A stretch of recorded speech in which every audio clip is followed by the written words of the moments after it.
death counter out of here. One image at a time, but I figured I could just start streaming regardless. And I'm stirring. Let's see. Does it do anything? Yeah, let's not delete anything important while we're at this.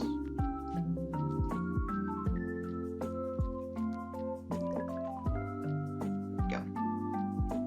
And oh, the audio is quite loud actually. 1 second. Hopefully I can fix this before anyone notices.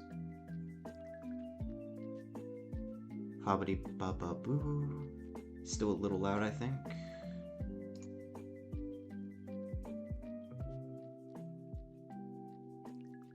That reasonable? Tiny bit more, let's say. Okay, I'm gonna go with this for the audio. Time to get the word out.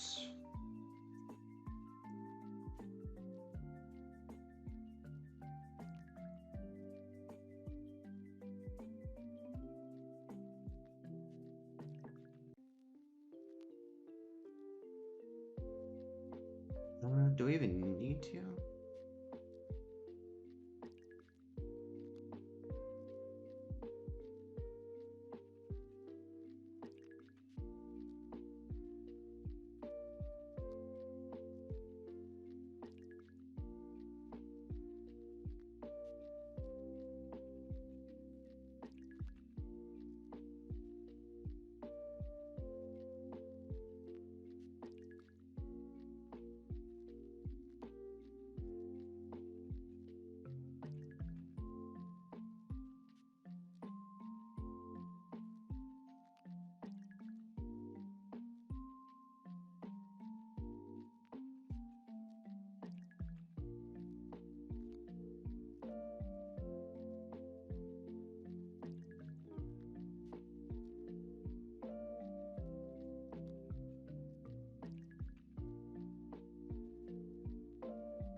Right.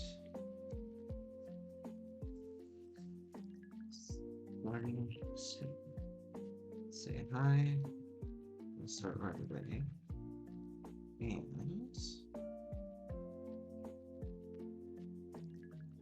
so the audio balance is good.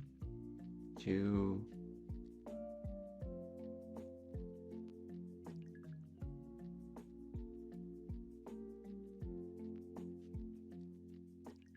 let's over.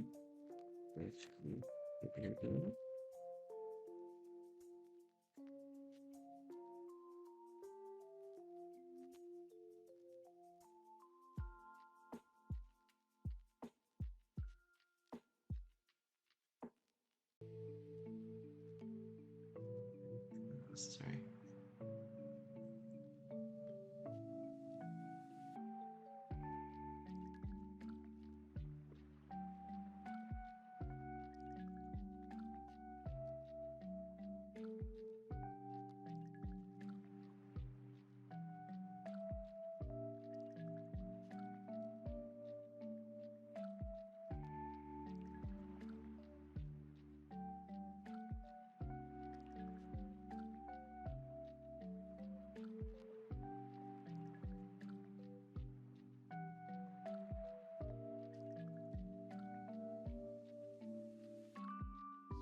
Yeah, I think that's just about all the prep I can do.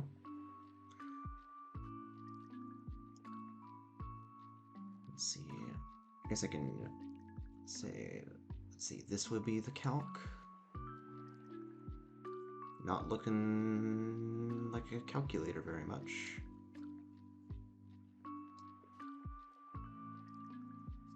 Well, I guess no one's here yet, right? I'll figure this out right now.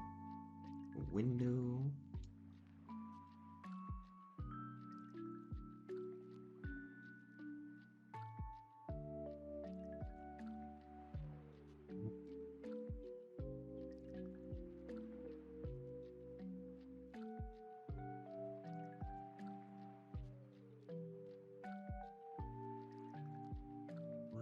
What is the holdup?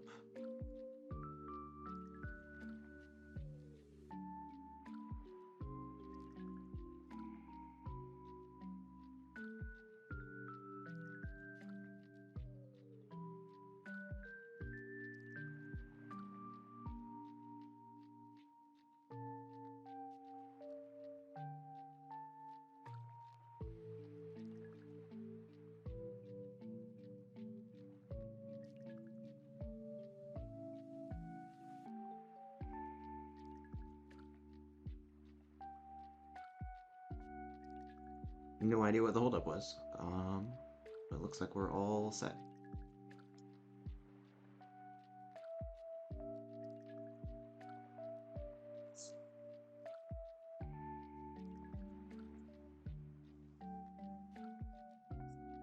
Um, I really should have said this earlier, probably, rather than the forbidden part of the stream, which the VOD watcher will skip and the live viewer has not arrived for yet. Um, I'm not going to be able to stream next Thursday. So the next stream will be sometime this weekend, and then my stream schedule will undergo some sort of change after that. Alright.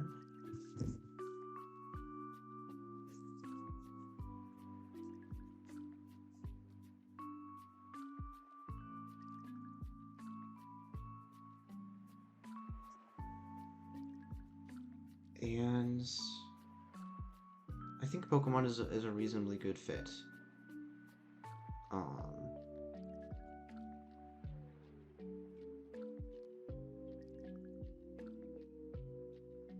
it's obvious. I'm not gonna say it's oddly like low investment because I do get very invested in run and bun runs, but it's also very predictable almost by definition. Um, very stable. It's just gonna be keep on going, keep on fighting, make the best decisions I can in an extremely controlled setting.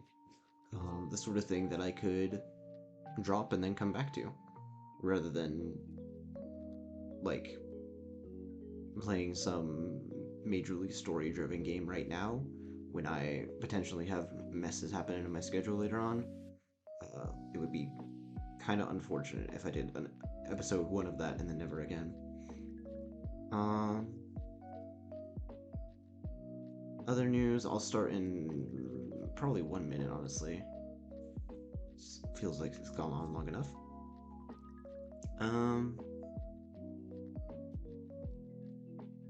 Yeah, if I have the time and the competency, and I think I probably will, but not guaranteed to have both, I will look into getting a VOD channel set up on YouTube. Which is too many words to say I will set up a VOD channel, or at least try to.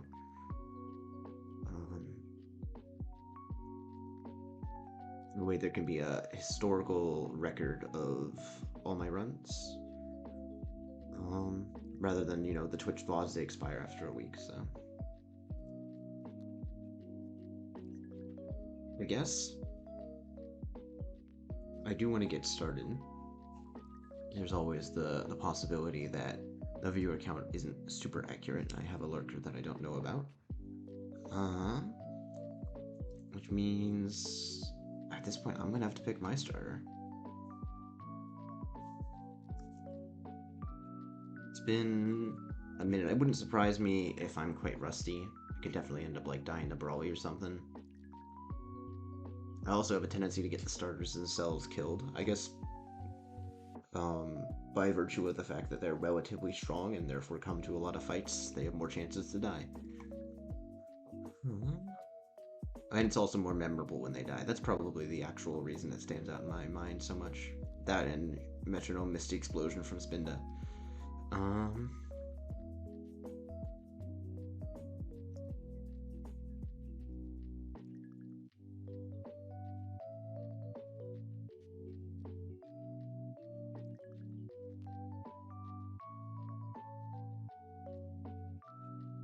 Turtwig.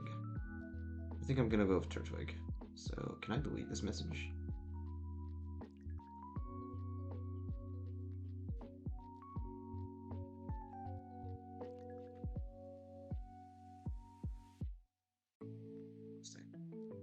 I don't know if I have the power to delete my message.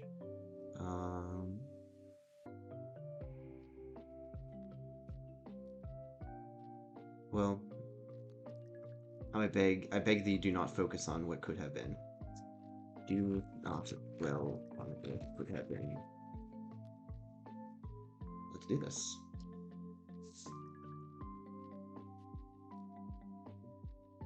Man, what even is Turtwig's name? Jolly Jolly max speed. 28 Spadef is nice. This is the Turtwig of all time. Higher attack.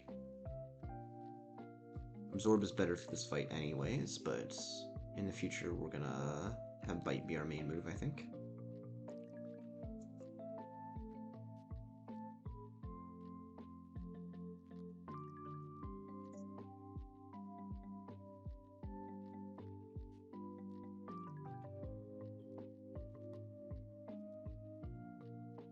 Turtwig's name. Do I have... I know for a fact that I have a name for Turtwig. Is it just Broccoli? Or is it like... Turtle Power or some derivative of that is Tortuga, I think.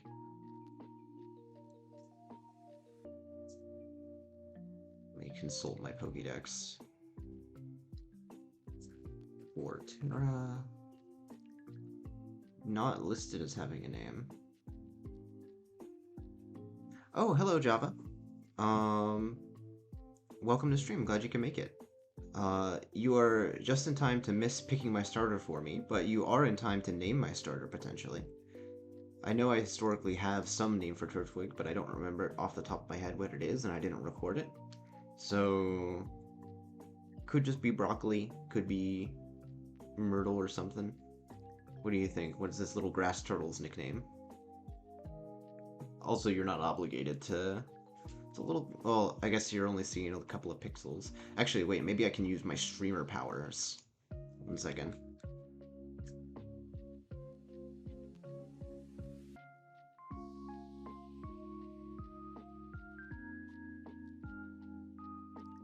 Streamer powers... Activate. Add source. Image. Add source. Sprout because it looks like a plant. I will take it because it came from you. Where's my turtle? What? Did it not download?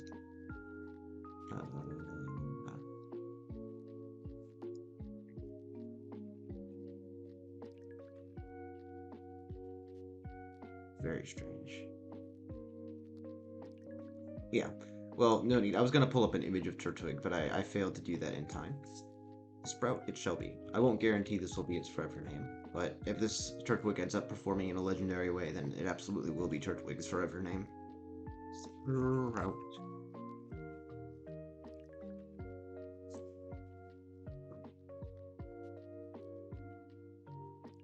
Also, I have 2 more questions for you, Java, if you don't mind. First of all, do you see any messages from me, from Toneweaver, in chat? Or does it not show you messages that happened before you got in chat?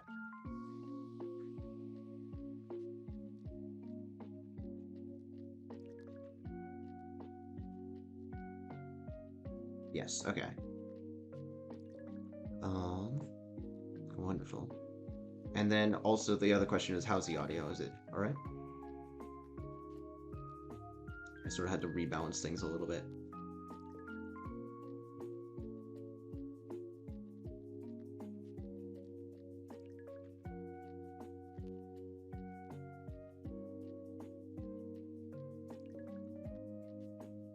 You don't know because you're on your phone? Gotcha. It was worth a shot, and I appreciate your assistance. Right, I need to level up here.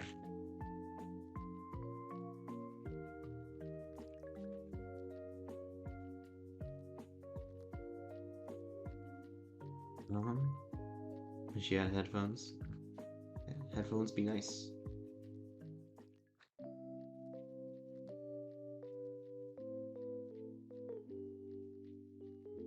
But yeah, it's the start of a new Run and Run run. It's been a while, so I don't expect to make it super duper far. I imagine I'm rusty in some way or another.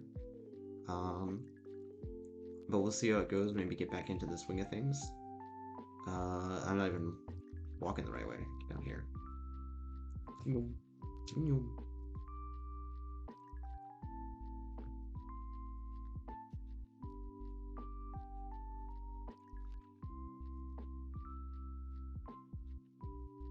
Alright, time to catch some guys.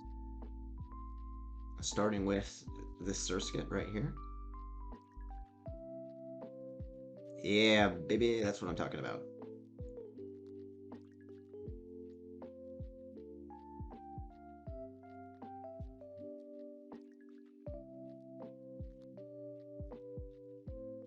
The breeze. Good to see you again.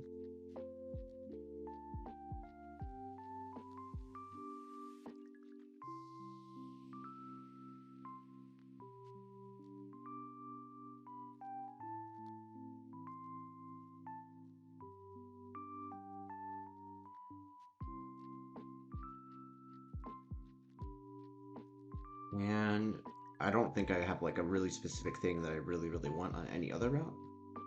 Litleo's interesting.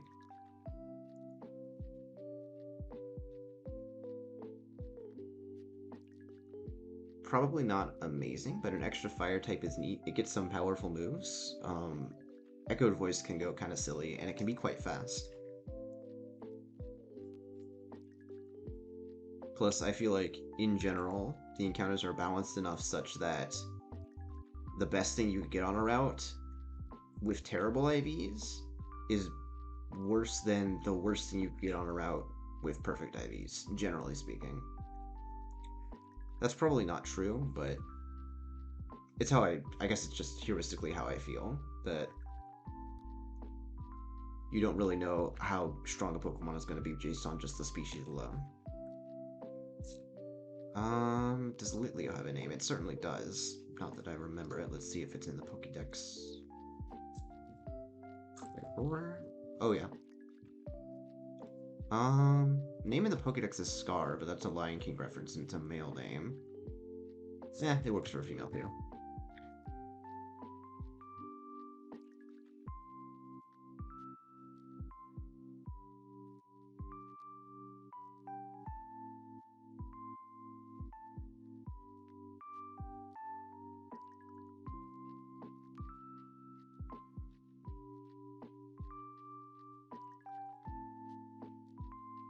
Yeah.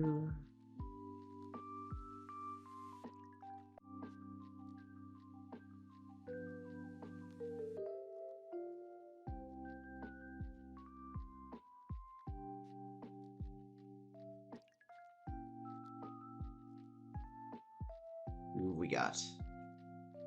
Lotad. I'm not super enthused about Lotad. I feel like there's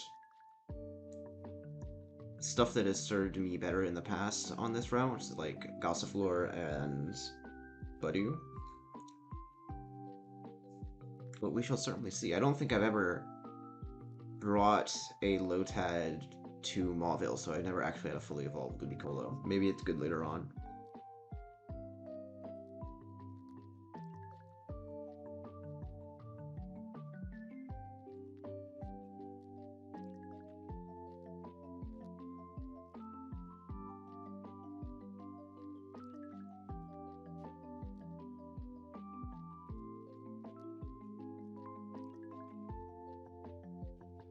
And lastly, we'll do this right. We will do whatever this route to the left is called. We'll do Route 102 first for chance at fletchling, so that we have a potential dupe for Oldale Town. Hello, Emmy. Welcome back. Is Lombre good? I was just saying how I'm like not. I haven't had historically the best experiences with Lombre, specifically because I don't think I've ever had a Lotad run get to the point where there's a Ludicolo. But yeah, Run and Bun's back, Emmy. I'm glad you can make it.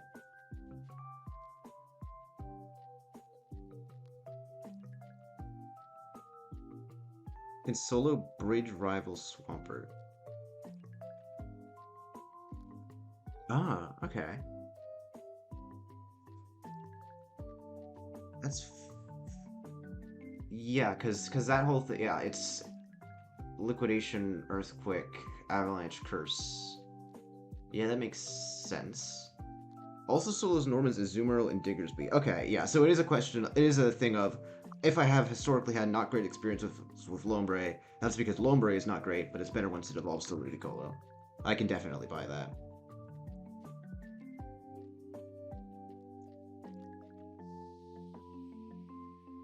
Laplace, good to have you.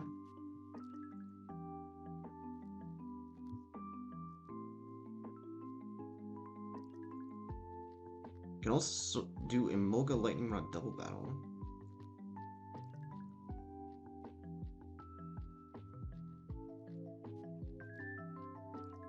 It can't?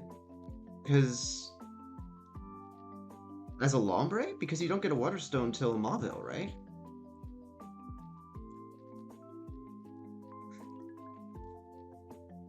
Yeah, as a well, okay.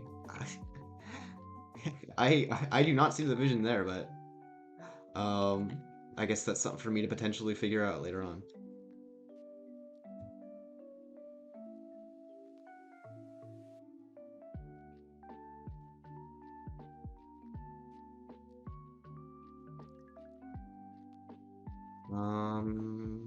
Yeah, one more.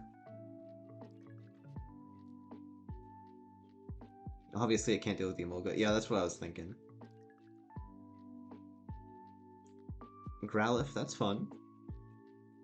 Perchance a little Hamilton action later down the line.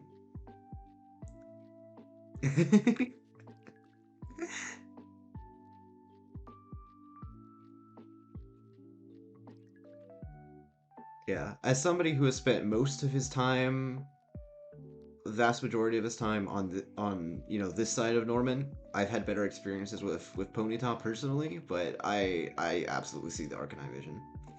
Turtwig is jolly with poor attacking stats, max speed. I'll show you in a moment.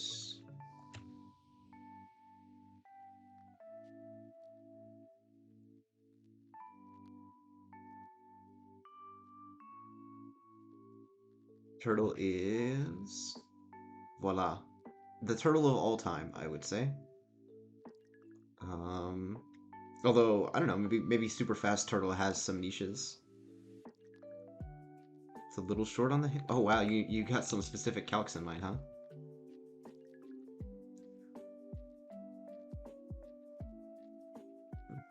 I wouldn't be surprised if... I mean, I'm a little bit rusty, right? I wouldn't be surprised if Brawly ends up doing some serious damage to me, but that is yet to be seen. For now, we have the easy part of the game. While we're at it. Especially biased, but not enough to justify Ember over Flame Wheel. Ooh. Ooh, Modest is a little rough. Neat. And just proper IV check for fun. Sure. Sure? eh. Eh.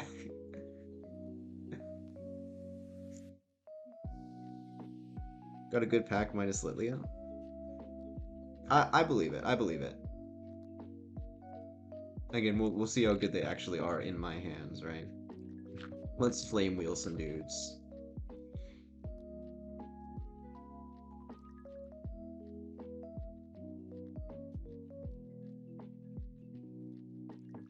I gave him rattled the humanity.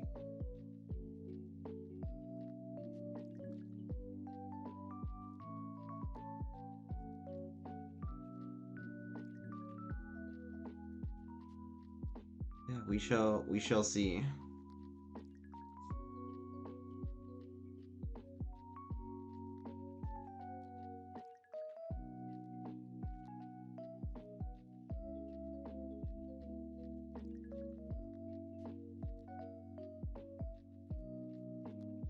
If I get swaggered, I'm switching out.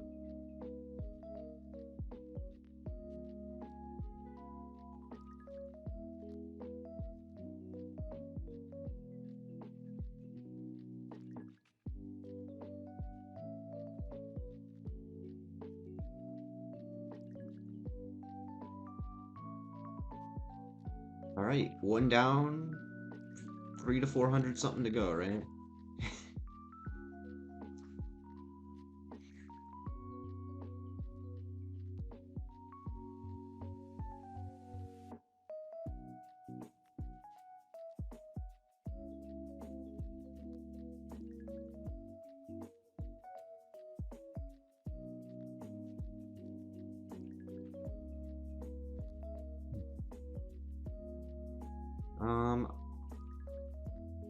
Yeah, I'll just say it while I have people here. I'm not gonna be. I do think it's gonna be run and bun for the foreseeable future. We're fully back, but my stream schedule is gonna undergo a bit of turbulence in the immediate future as well. I'm not gonna be able to stream this Thursday. Next one will be this weekend, and then we'll see how it goes from there. I won't have to stop streaming, and I won't even have to slow down that much. I don't think, but I may have to stream at different times a day. Um, and if I get around to it and be proper with it, I'm gonna try uploading stream VODs starting with this run and run to YouTube and have a YouTube channel. Um, them's the plans. This guy leads with grass type.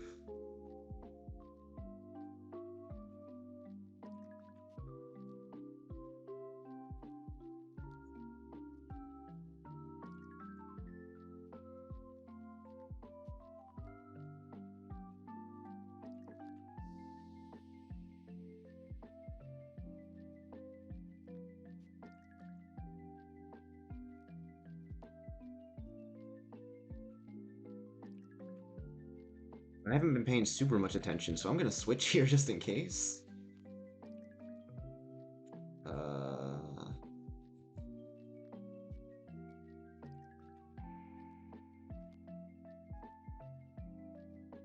Yikes.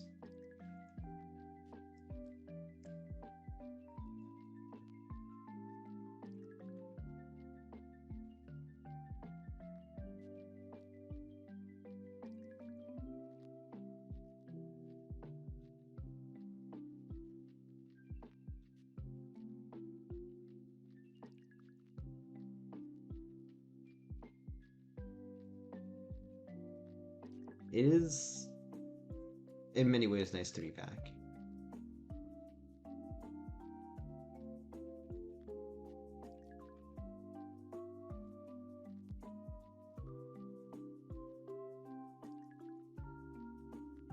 Had Lotad's so good, they do the Emolga double battle unevolved with the right line to preserve the Ludicolo move. Cool. Okay, I'll take your word for it. It will be quite interesting if that's how it ends up working out this run. It's berry time. And actually...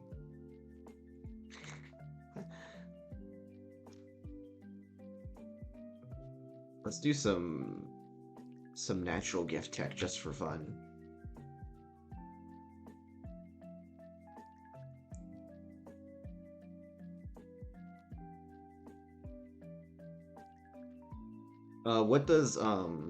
What do you get out of Lombre Delay?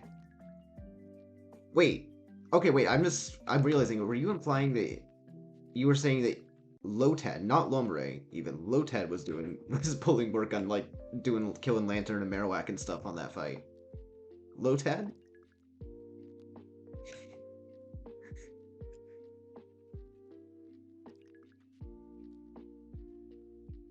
Big what the heck? I don't I'm flabbergasted.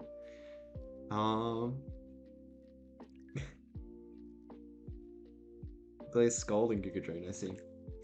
Alright, well, we do get a little bit of Big Tat action here. Because Lotad is one of the few Pokemon that can pull big, super effective damage against this Swirlix. With Natural Gift Gaming. Incredible. Thank you, Lotad. Very cool.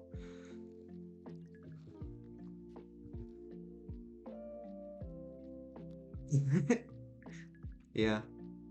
That is indeed the naming convention. Iconic character meter B.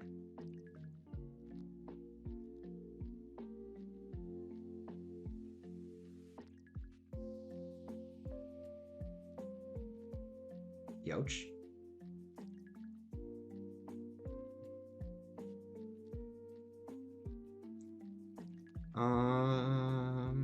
I'm not gonna switch here. It's Big Tad. Big Tad's got this. Yeah.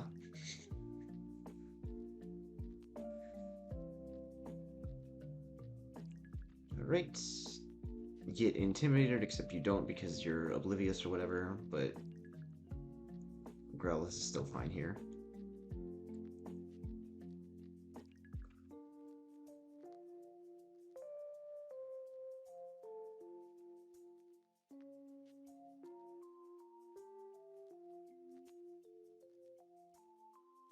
That's a little spooky. Not gonna lie. Don't do it. Okay, we're fine. We're fine.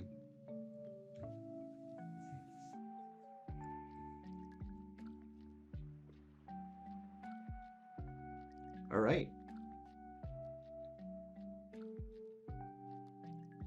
Petalburg time. And first thing that means is Petalburg fishing. So I'm the kind of guy who fishes at Petalburg.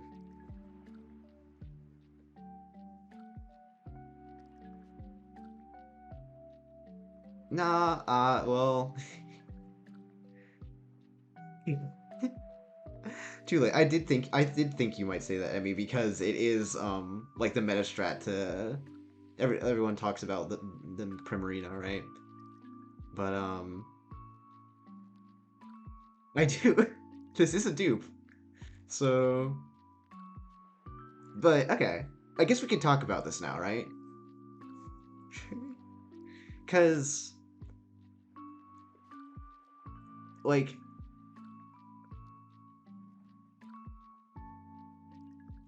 Krogunk Temple or GG is at Gastrodon. I know that Shellos is here.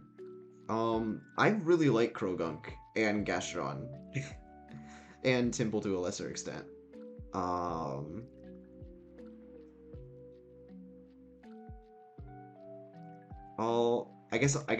can delay a while, but like I feel like there's good options, right? And it's not Primarina, but the thing about Primarina is that Primarina is not gonna exist for very long. Get bug encounter first. I can do that. I can do that one.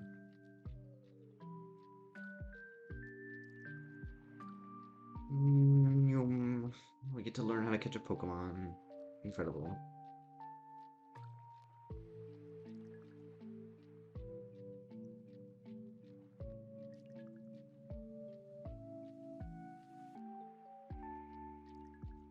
Alright, let's see here. Do I have Repel on? I did. Awesome.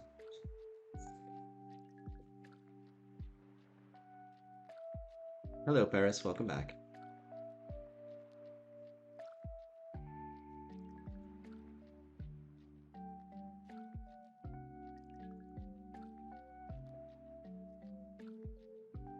Can't think off the top of my head of what bug types here would be. You know what sounds great? Fishing. Of what niches the bug types here would perform. Because Krogunk, in my mind, it's good against Brawly Scraggy. It's nice in general with like Fake Out Vacuum Wave and like unique typing, and it's good against the Awkward Grunt's Whirlipede. And then Shellos is just has like high stats for an unevolved Pokemon. And Gastron is really good against Watson and stuff. And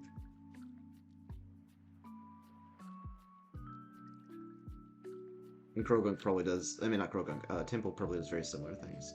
But yeah, I am very happy to fish here, especially with your blessing.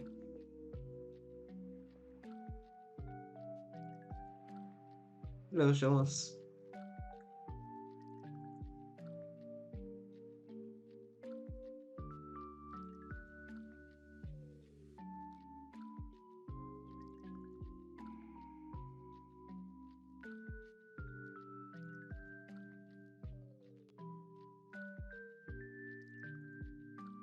I guess like an especially cracked bug type like Viv can. I don't think I've ever had a Shellos survive past from. That's crazy. I have it in times when I've been post Watson. Like I feel like half of those times there's been a Gastrodon pulling weight. It's just a really excellent wall.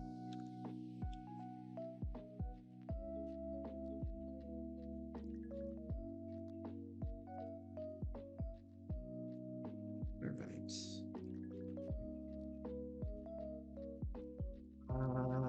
That.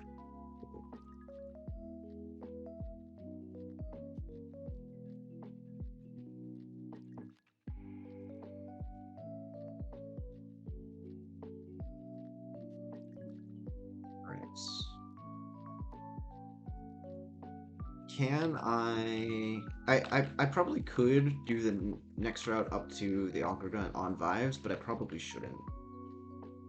It's really good. I tend to have my delays so stacked by that point. I try to treat it as my last encounter I'm willing to pull.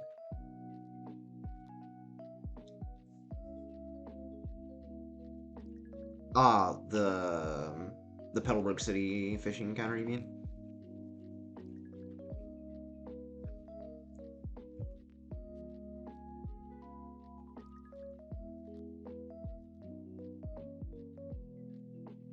I'm pulling them down bad. It's probably cooked. Yeah, that's fair. But I mean, our definitions of cooked are different, right? Like you setting a record is a very different game than me setting a record. Um, so I get less out of delays. Yeah, and like I said, probably could vibe this out. Probably good practice not to.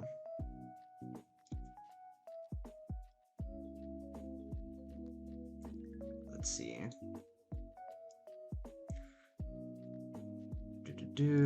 Get the team export going.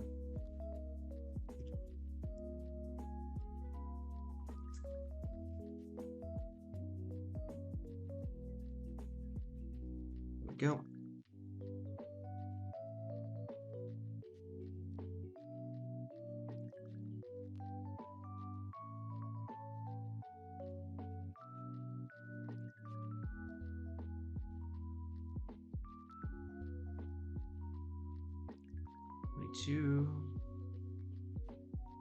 Someone else was 22, right? Yeah. Litleo also 22. Survey 21. Row of 20. 13, 12. There we go. And then I can do the whole show color coding, auto refresh, dark theme, light theme. There we go.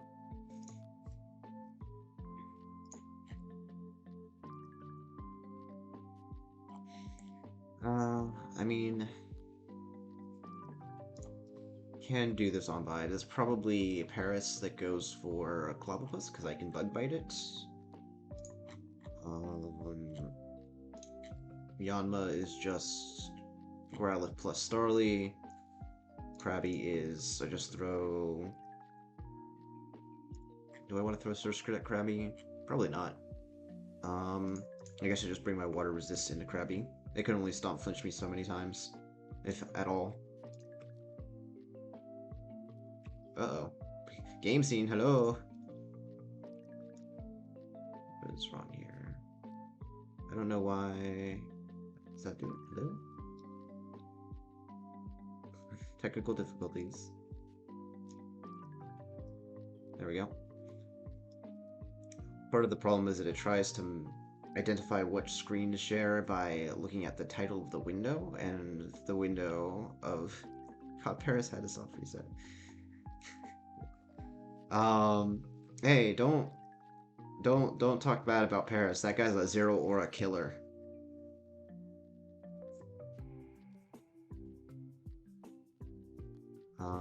Speaking of,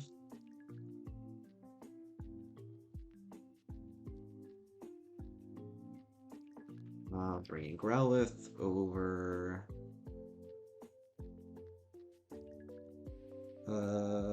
This team is mostly fine.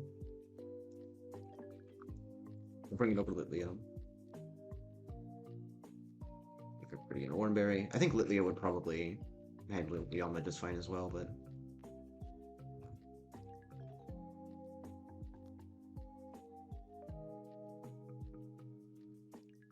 Good thing you have enough Intimons to make a viable strat if your next encounters aren't too bad. Like a 5 out of 10 box would probably get you through. To make a viable strat for Brawl League or like the game?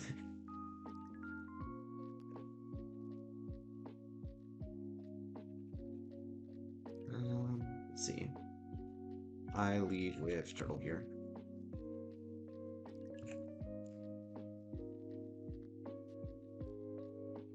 Probably up to once in your fine year. I mean, we shall see. depends on both encounter quality and whether I make mistakes, right? No guarantees when there's a human element.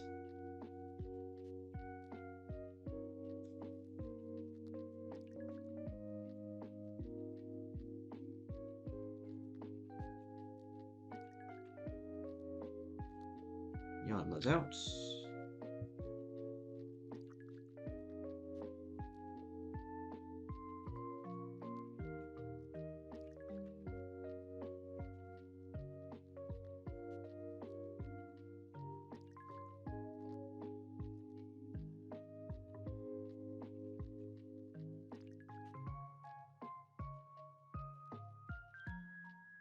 Hey people, welcome to stream Nuke Master, welcome to stream Opal Raptor. As you can see, we're back with Run and Bun.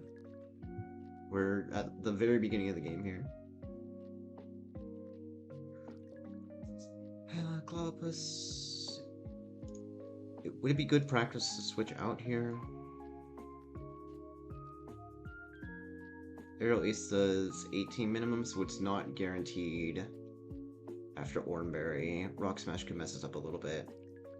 Yeah, I should switch out. Don't want to get bound or nothing. Get him Paris.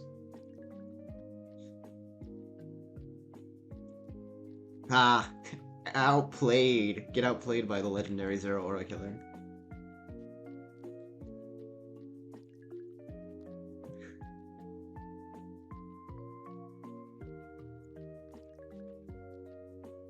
Speaking of, what are Paris's items? It's whatever.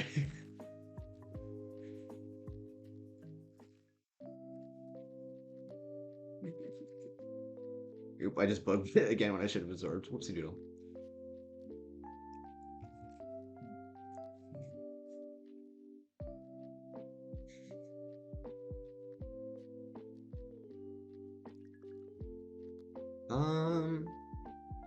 Yeah, those were 2 okay as this.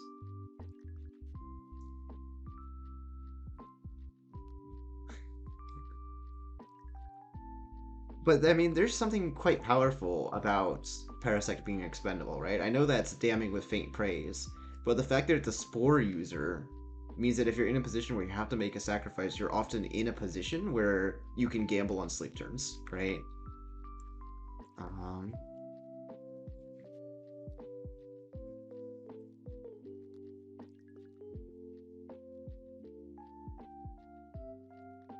I am not going to prep for the next trainer, I don't think.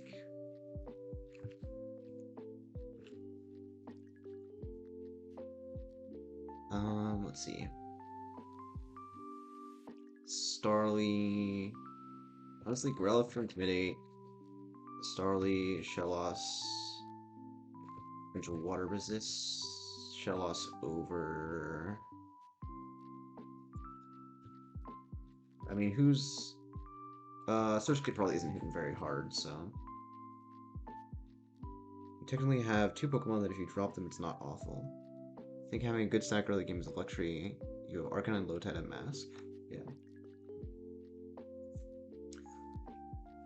I mean, we shall see. I have only recently started doing anything involving planning around stacks. Like, I probably don't do it as much as I should. Although maybe I don't. I don't really know. I rarely plan for stacks.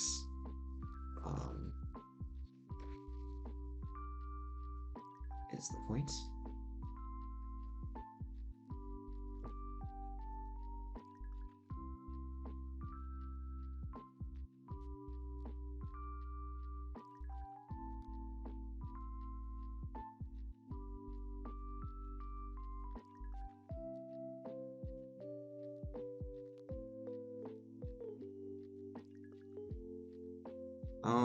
What is crit here?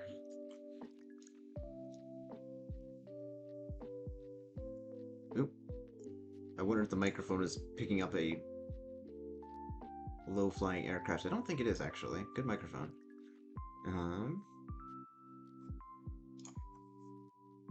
Bounce crit is 21, so we're chill.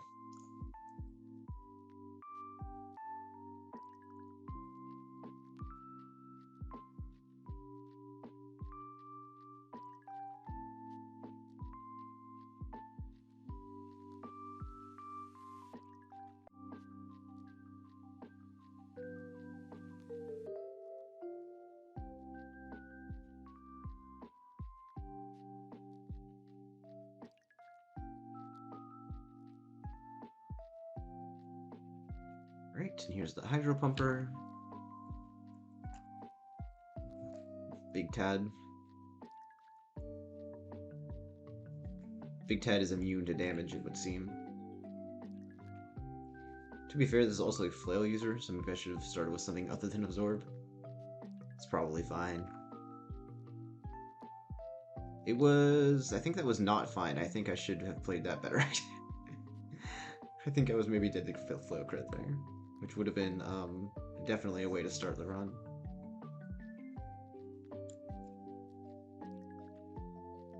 Okay.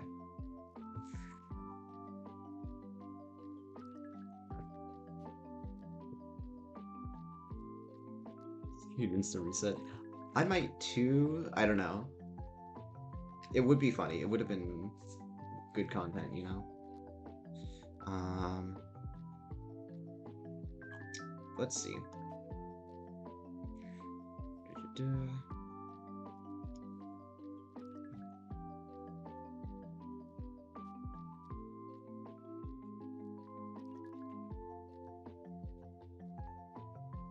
Another big game for Parasect, with its bug-biting potential.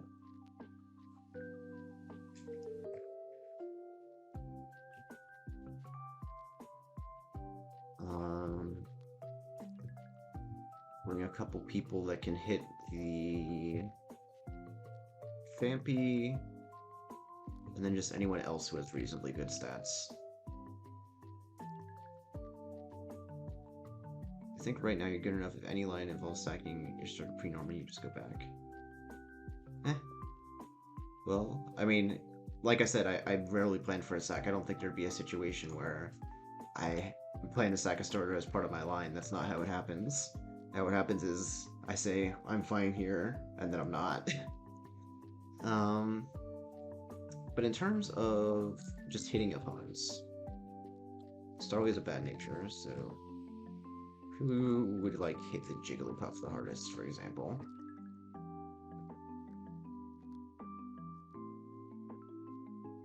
$18 special attack, 19 but a weaker move. Very weak moves. Growlithe hits very hard. Starly is okay, not great. Lithia is pretty solid as well, with headbutt spam. Yeah, if the universe exists where it gets KO'd, well, that universe always exists. I mean, I shouldn't be writing it off though. I know what you're trying to say. Yeah, Growlithe is good, Starly is good, Lithia is good, and I will bring Surskit last.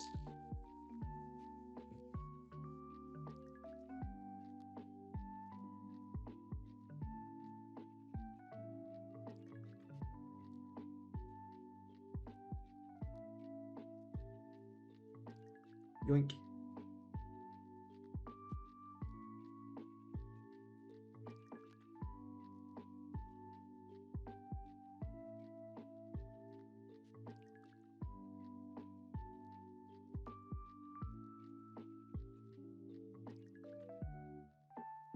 Let's do this. I'm exhausted. The hoarding might not be perfect. I dated my first Filipino... I dated my... Oh, okay, okay. Reprocessing sentence. I dated my first Filipino nurse of the year. I'm assuming that's literal, Emmy? In which case, congratulations, question mark? But I feel like the way you worded that it could also be a metaphor. God gave me his toughest battle, it's a joke. Like, your partner, like, works all the time or has, like, a weird work schedule. Give me your berry. Plus, you're looking to date different Filipino nurses specifically. Also, hi, welcome to Stream Tennis. We are doing Pokemon now for the foreseeable future.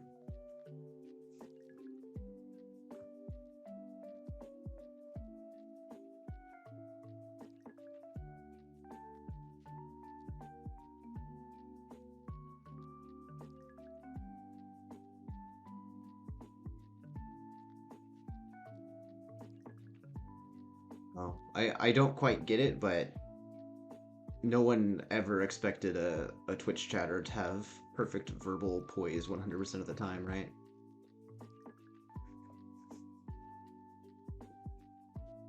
Give me your berry. Yum.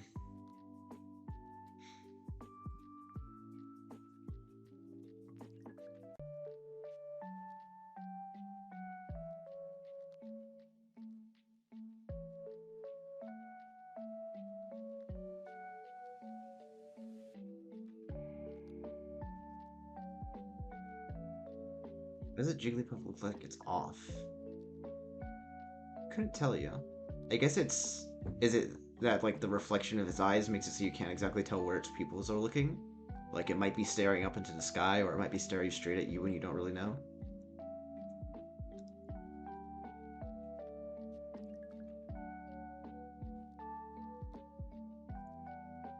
Alright. What am I doing? I'm paralyzed now. I could definitely easily switch out. Do I care? Paris is not going to be useful later in this fight. I just don't want to be dead to round crit, which is 15. So we can just say it one more time. Now we switch out. Shading on the top of its head. I guess the outline pixels on the top of Jigglypuff's head are like...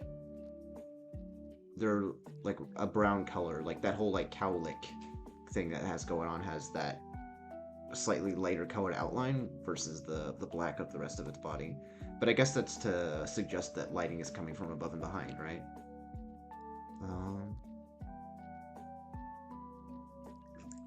Anyways, switch in here.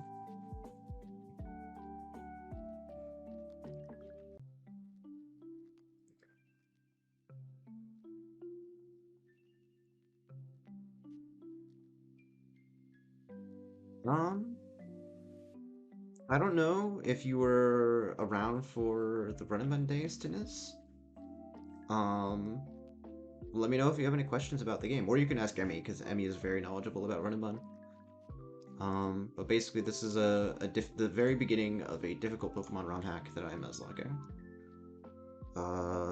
14 damage on a crit. We chill.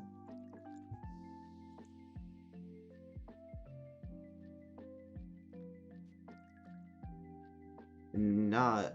Are there even normal resists at this point in the game? I'm trying to think.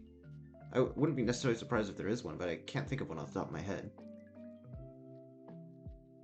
Is anything like Pokemon with too many types? Aside from the obvious, like they're both Pokemon ROM hacks, I would say no.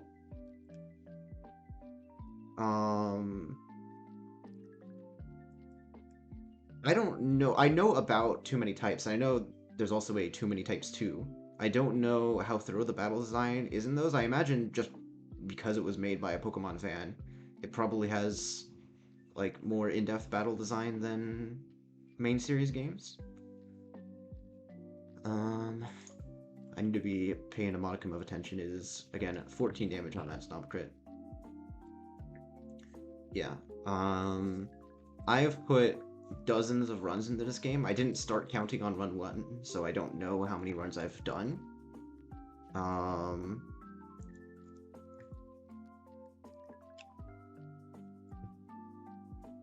But it's very difficult. My record-breaking run has gotten a little bit past the 4th gym leader. Alright, it is Aqua Grunt time.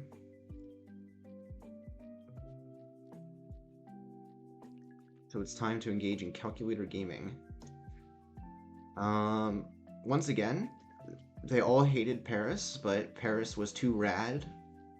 Poison Fang does not have a flinch chance, right? Ha, just poison chance. Paris, my goat. Although maybe it's better saved for Eggy.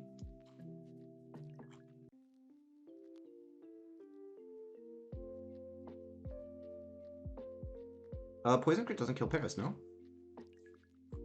No, 30. Paris lives those. I guess it depends. I'm assuming that...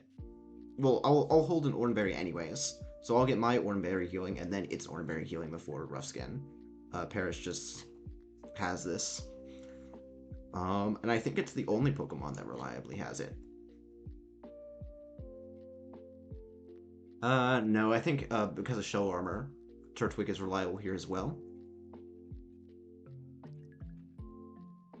There's like a 1 in a million chance we get Bite flinched. It's not actually 1 in a million, it's somewhere in the thousands. But Turtwig is very reliable here if I feel like using Paris to take on the Eggy. Opposing Gunk.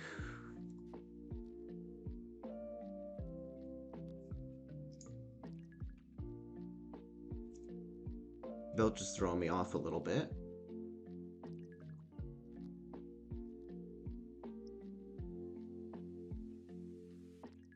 Anybody got Leer?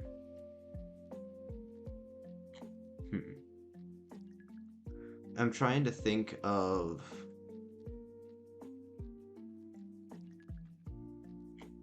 a way I can get it so Starly has a one shot here.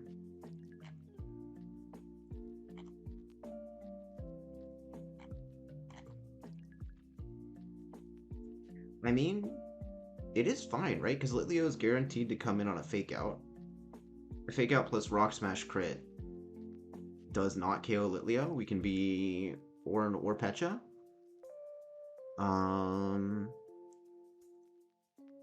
We would want to be specifically Pecha, I think, in case fake out poison happens. Then we get our berry immediately. And we have options. Could Headbutt... Salic Berry is 25%, so... But Headbutt is not setting it up for Starly. Leer might. At -1 defense.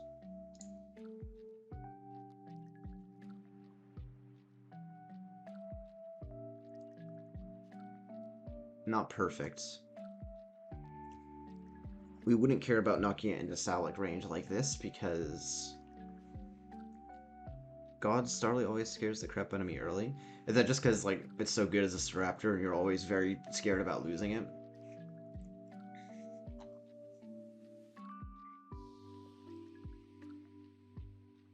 Yeah, I'm not super liking this because there's... Like, this plays around Belch, but we would switch in on a Rock Smash and then probably die to Rock Smash crit from there. Other solutions. Growlithe can get an Intimidate.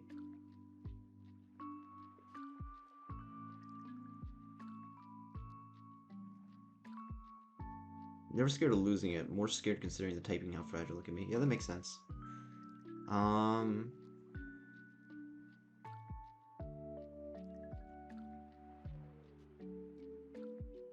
This is actually non-trivial. So, the problem here overall, if anyone would like to know, is this Krogunk has a Salic Berry, so when its HP drops below 25%, it gets a speed boost.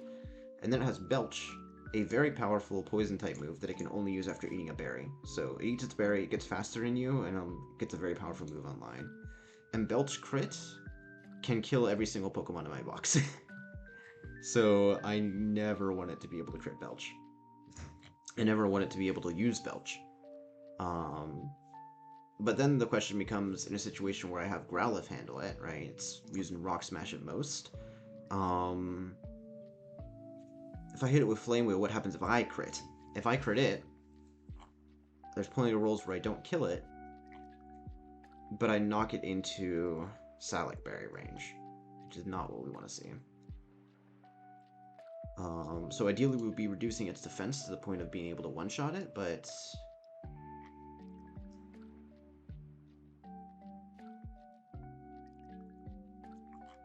I don't think anyone's got that kind of power. Although...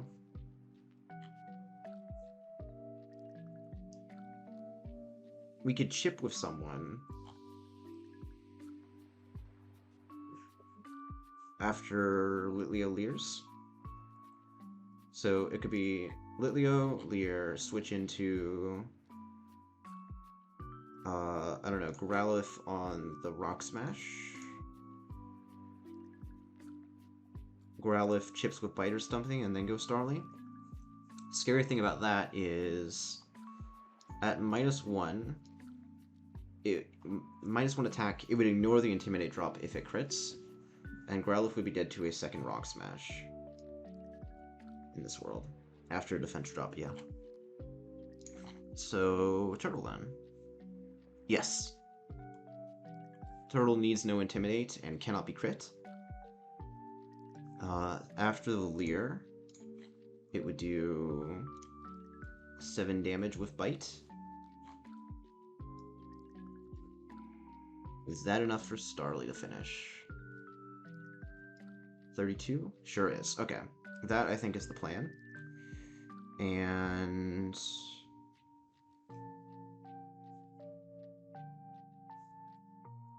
that means I'm not using a Turtle for Carvana, which means I'm locking in the Paris-Carvana line.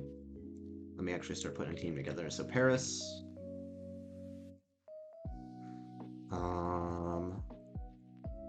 Litleo, Turtwig, and Starly. 2 Pokemon to deal with Eggy. Growlithe is almost certainly one of them. And the other would be Lotad, I guess?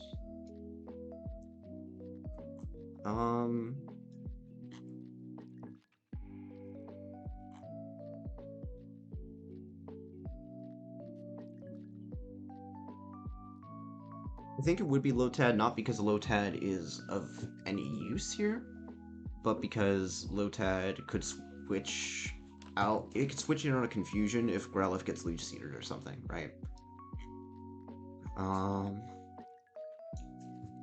That feels like a good enough plan to me. Realistically, Paris is going to be healthy and is going to be able to come in against Eggy and be fine.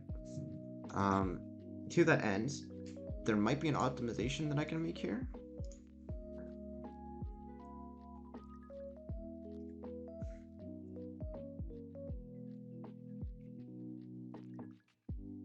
I'm gonna give Paris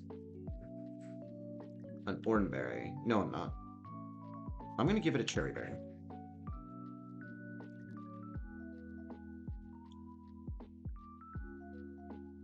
So that it can... No, wait, it doesn't need a Cherry Berry. What am I saying? The only thing it can get paralyzed by is Eggy's Stun Spore, but it's a grass type. It can't be paralyzed by Stun Spore. It's immune to it. Oranberry it is. In most worlds, I think Paris is healthy enough to take down Eggy on its own. I don't think there's a lot of worlds where it comes down to Growlithe and Lotad, and if it comes down to them, they can do it. And...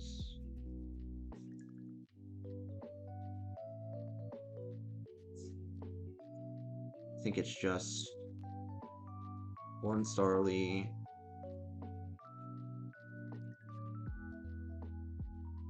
Petra Litleo, and 1 Turtwig. One other thing that I just thought of. Starly comes in against the Gunk. My Starly is naturally slower than Croagunk, and it actually would be in most worlds, I think. That actually makes this plan not so great, because...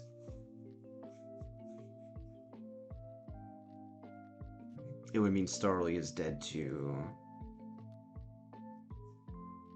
Rock Smash and the Rock Smash crit.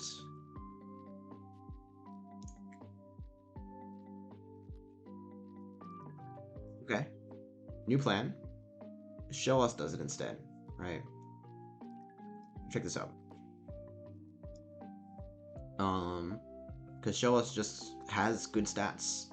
Like, 76 HP, 48 defense. Beedrill is jealous. We can Mudshot this thing. Even if we crit, we don't knock it into Salic range. So it does the chip instead of Turtwig.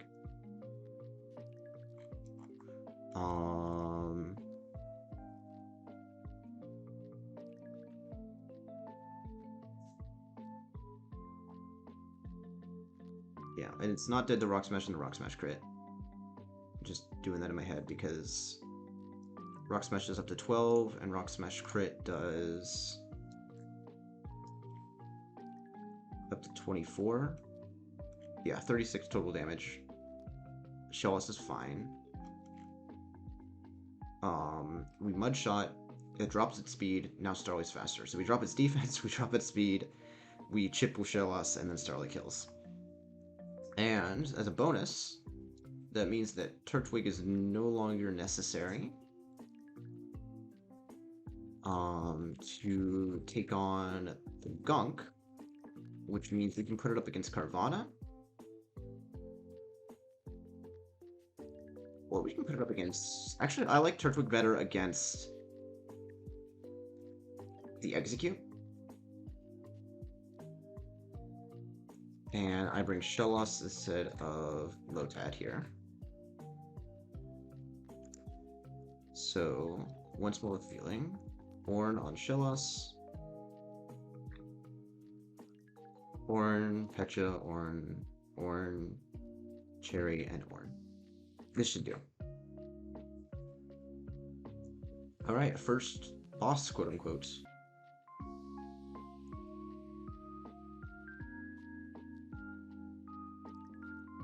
Although really feels about as dangerous as, like, some of those swimmers, like whatever the trainer class is called, of like the child swimmer with the inner tube. There are a couple of those on the beach outside of Slateport that feel about as tough as this guy, I would say.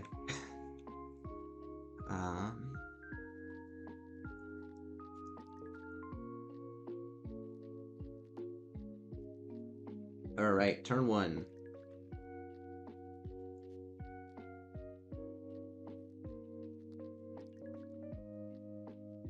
Never doubt Big P.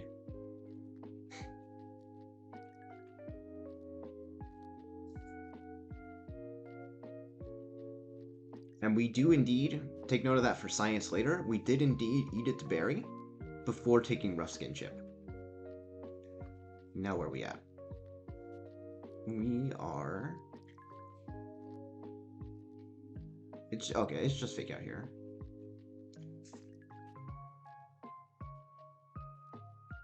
Yeah, and then we specifically would need to go Litleo on this fake out. Because once it starts Rock Smashing, it's scarier. Poison me, but I have a berry for that. And... Leer.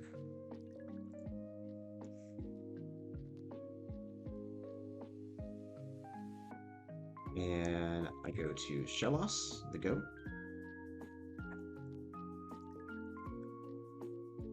Even after the defense drop, and even if it gets poisoned, Shellos is not afraid.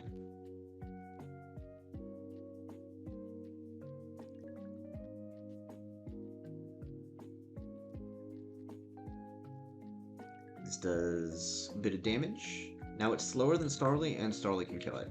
So Starly switches in on one last Rock Smash. And gets bopped.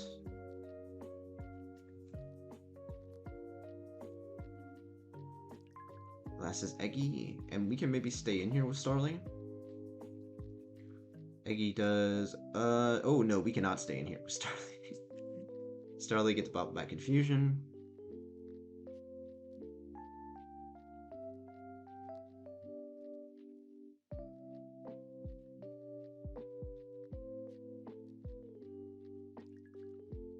And granted, since I'm not a grass type, this could also be Stun Spore, Leech Seed, which I would not prefer. I think I go straight to Turtwig here.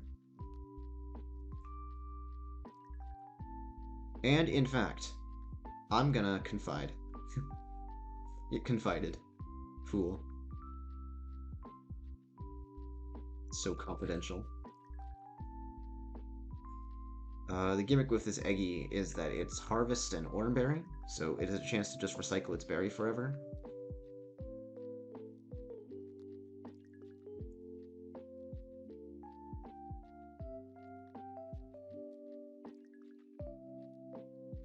So there's one. Turtwig is honestly... I should reconsider my actions here. Turtwig is not dishing out a promising amount of damage.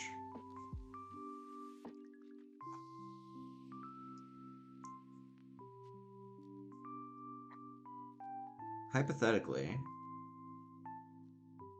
Paris has this. Oh, and Paris is susceptible to confusion crit. So no matter how many times I can fight it. Hmm.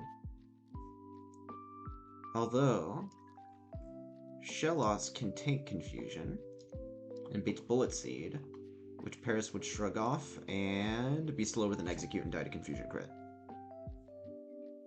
Okay. So it's not really free any which way. At the very least, I'm gonna pivot through Shellos to beat a Bullet Seed into Growlithe, that we can go from there.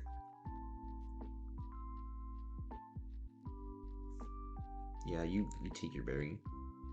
Oh, maybe there were also worlds where I use Litleo as an execute counter because of a nerf. Maybe I could have made that work.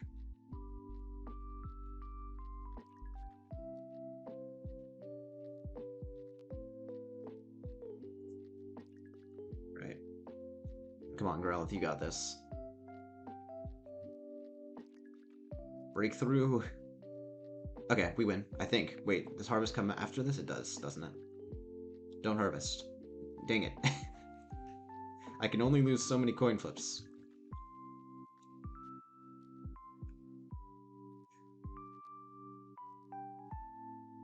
Okay. Growlithe, please. Growlithe, please. Okay, this is where we go to Turtwig.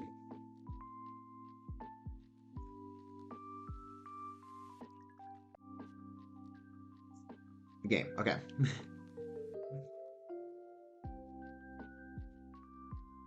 Okay, a little bit. I should not talk trash about that grunt, I don't think. I think they are indeed a little bit spooky.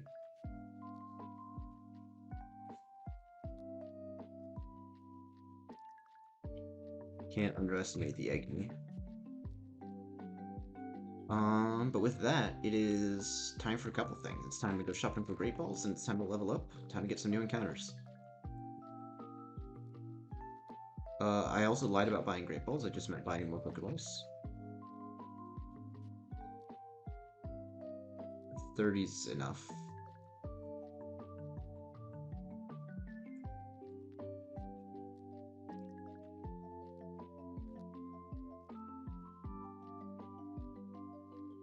And yeah. Leveling time. Mega Drain over Absorb. Noble Roar over Tackle. Incinerate over Ember. Hidden Power Rock over Sports. Staravia Gaming. Endeavor over Tackle.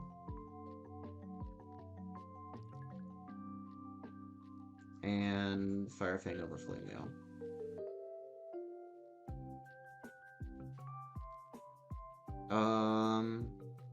This is maybe a choice. Our Turtwig is physically biased. Absorb is buffed to 40 base power in this game. So Razor Leaf is probably hitting harder in most cases, but Absorb might hit harder in some. So the question is, do I want a redundant grass type move, or do I want to keep one of Growl or Confide? Moves where you drop your opponent's attack are generally useless, because they can always crit you and it doesn't help in the worst case scenario. But Turtwig is one of the exceptions because it's immune to critical hits, so it can maybe do some work sustaining itself while lowering foes' offensive output. That said, something like a Charm would do that a lot better than Growl and Confide.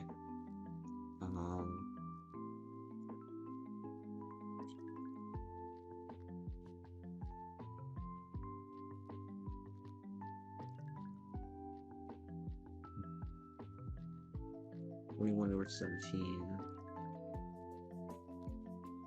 And 40.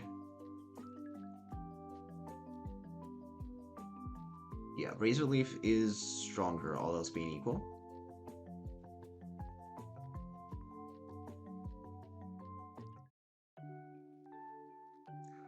think... I think I go with 2 grass moves. I think I do get rid of Confide here. Because they have their place.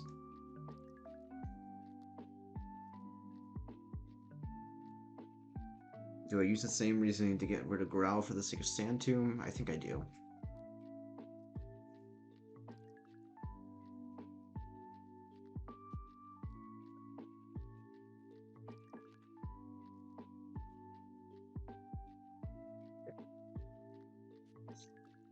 I will consider low touch gaming in a second. And by gaming I mean delaying. Struggle Bug over Bubble. What does this actually look like?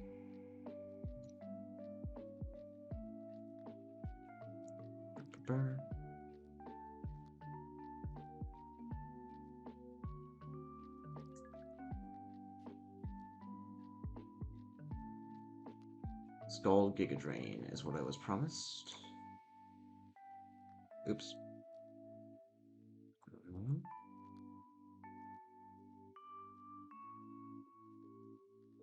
Herm. I don't like Scald. I mean, it's, you know, fantastic competitively and all that, but that's because of its positive variance, and you can't really rely on that in a setting like Run and Bun. So if anything, the delay would be for Giga Drain.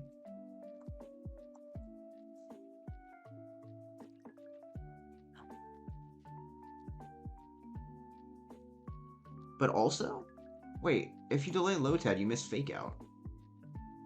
That seems more valuable than delaying for Giga Drain.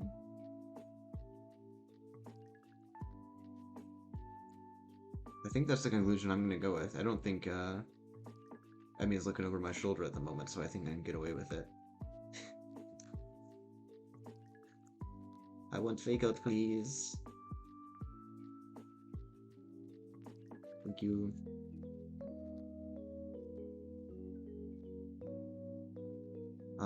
I did not tap back over.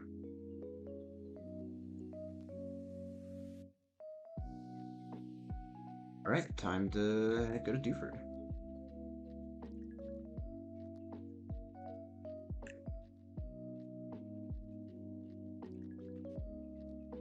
Oh, excuse me.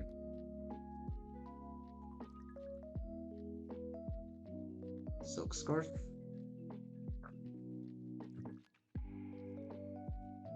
And I don't believe we got any status moves or fancy abilities that manipulate encounters in any way.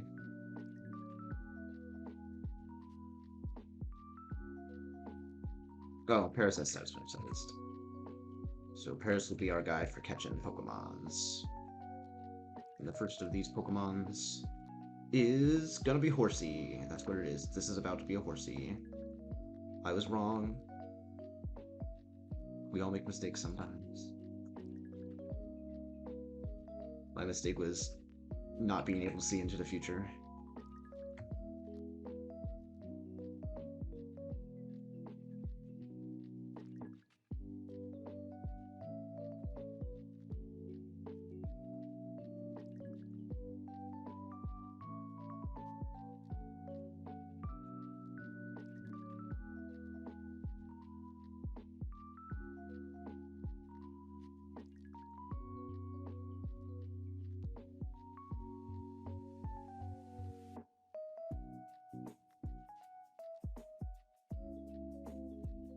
New plan.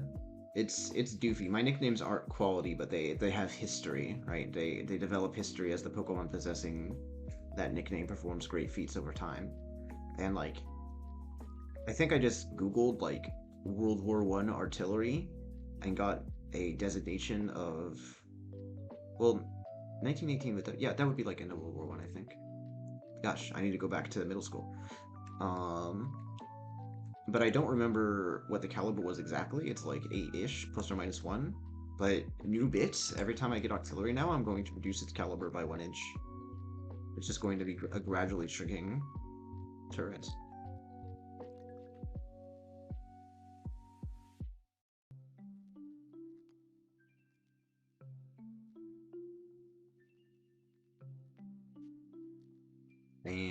decisions.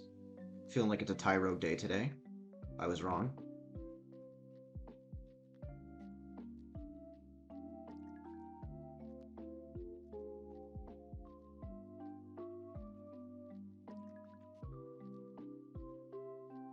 Oh, I should get out of here. Oh, I should have thought about that as a possibility. See ya.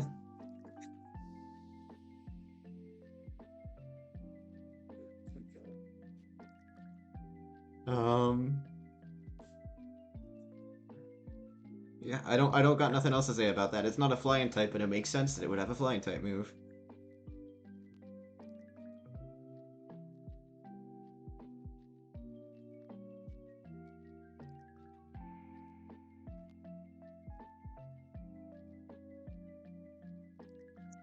We quacklin'.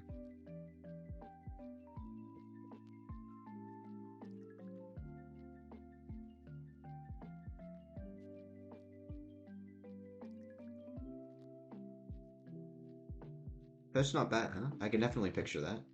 I think we get a leak out of that too, right? For whatever good that is. Yay! Um, I don't think I've ever gotten to the point where it's a Surfetched. I'm also not saying like, oh, give me Tyrogue. I'm just making random guesses. I think this is going to be Spheal.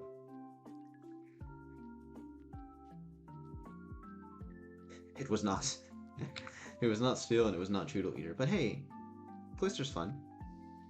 But yeah, Dreadnought is definitely very nice for this stage of the game.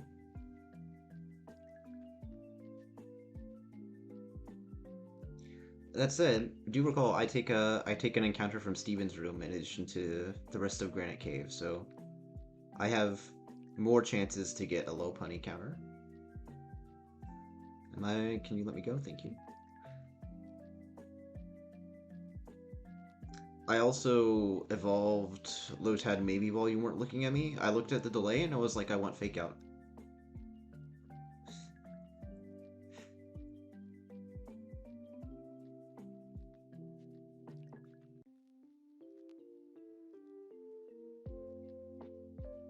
Diamond.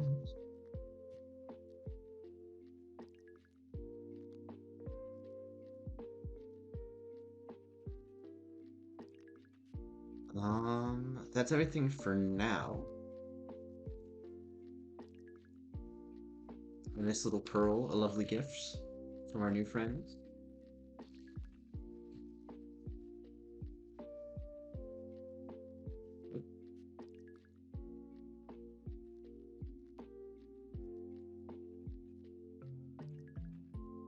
Our little shoulder is balanced. Farfetch'd is physically biased.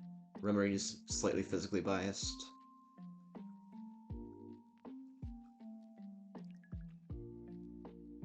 Supersonic is horrible. I'll take Confuser over Water Gun, though. Over Tackle.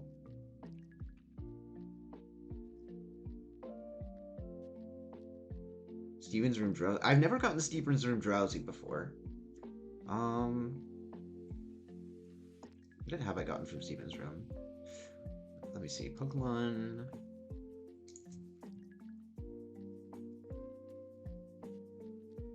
I've gotten Abra, Hatena, Gligar, Nosepass, Magnemite, Baltoy. I think that's it. I haven't gotten the... I've gotten Blipbug from the route where you catch the bug types.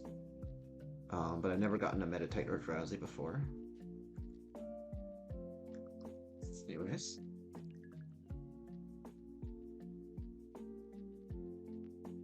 Overstand attack.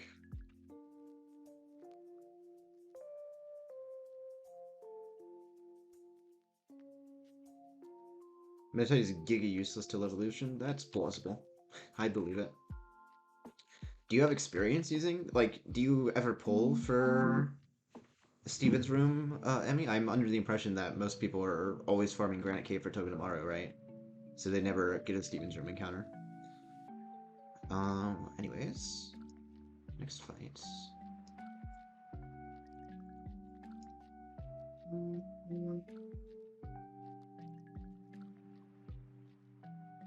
Gotta do a little exporting.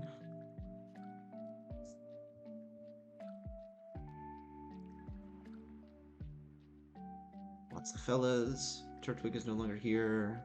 Lotad and Starly.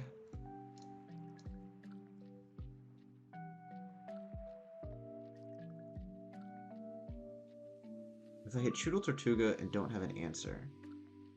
Oh, that's fair for a low punny answer. If you hit Choodle, wait, if you hit Choodle Tortuga, then you do have a low punny answer. So I don't. What would the Stevens Room encounter help with? Oh, wait, no, I'm confusing myself. Nah, top. I see. What would Choodle and Tortuga have to do with? I'm not quite parsing it because I feel like Choodle or Tortuga. I mean, they're not like Hitmontop answers, but they'd be part of a pivot, right? And you would get Hitmontop answers from elsewhere. And I guess Steven's Room is good because Kadabra can do stuff into Hitmontop, but also Gligar. Gligar's like the goat for Hitmontop. Is that what you'd be pulling for?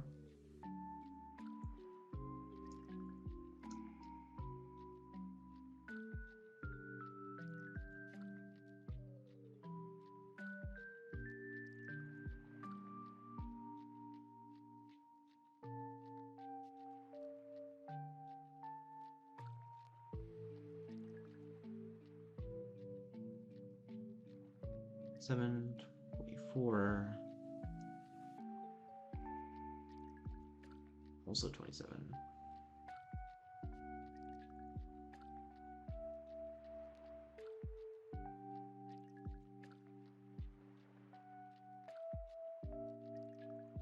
Fastest little pearl in the west. That does it. Okay. Double checking honestly, because my brain's been in multiple places recently. Okay.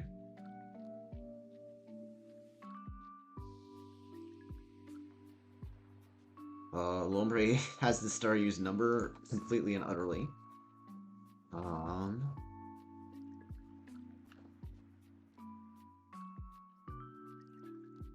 Next up.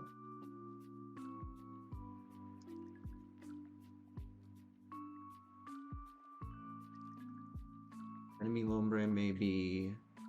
It's always actually Enemy Lombre next. Which I can chill in front of, and then...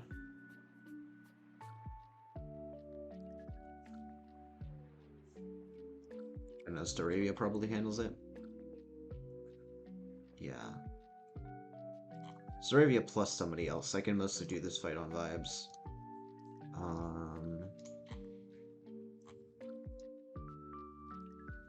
Groddle stomps Aracuda and probably can also do Lombre at the same time.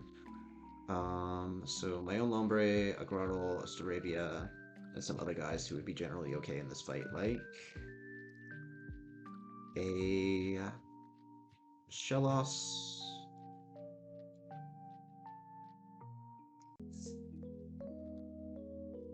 Can give Farfetch the spin, and I guess the shoulder does technically wall the Aracuda. Or embarrass for everyone. If I need a Kubfu counter and have everything else covered or I'm desperate enough, I'll do Steven's Room. Gotcha, okay, so there's... Okay, so Steven's Room itself is a niche. I see the vision. And then you go, like, get Nose Pass or something, right? That's how it... That's how it is. It's like, damn. I tried.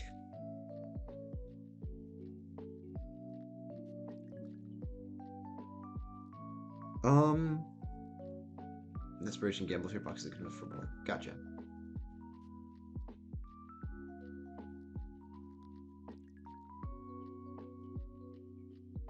Also, I started a little bit later than I wanted to. I'll probably keep the stream going for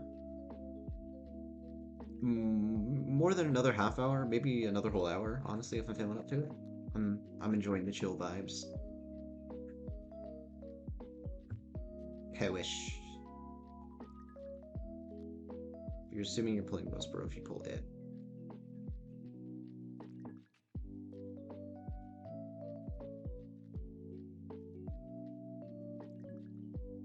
Pull it being Steven's room in general or Nose Pass specifically? Because I imagine that if you don't have Togedemaru and you have a Magnet Pull user, then you're always pulling Westboro, even though the big brain delay is to take your fossil or whatever. If you pull Steven's room specifically. Okay.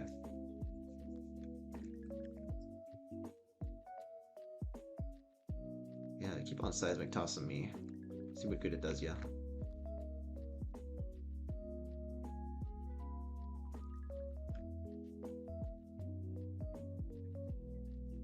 Barracuda, what is Pet Crit doing to me here?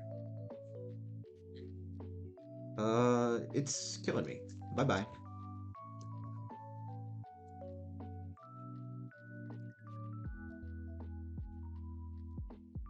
Grottle.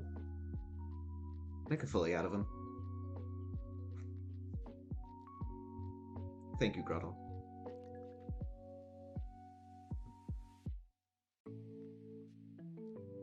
Mine.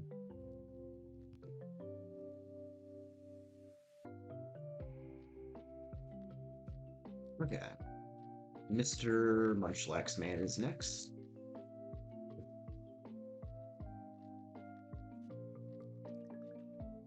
And I don't have a Primflip or a Horsey, so I might have to put some thought into this.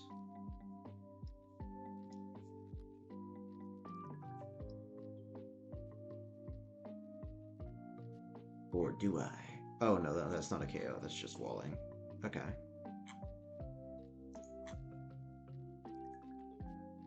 Yeah, we cannot guarantee that sticky webs stay off of us. And we don't got a rapid spin or anything, so we just have to play with webs up, probably.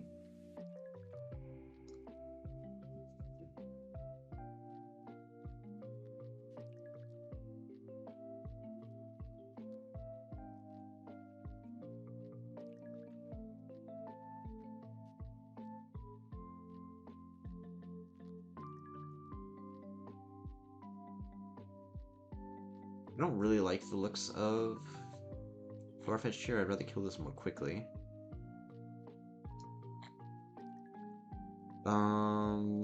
Weak armor. Is that contact or physical or all moves? Physical, okay. So Shellos could feasibly Mudshot Water Pulse to 2-hit KO this. Shellos effectively has a fast 2-hit KO in that world.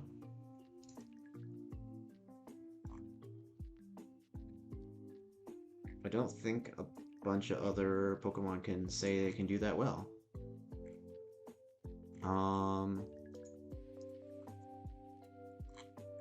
Shoulder also has a fast 2-hit KO and a solid defensive profile. Remoraid, not so solid on the defense. Surskit, certainly not. I think it's either Shellos or Shelder that handles this thing.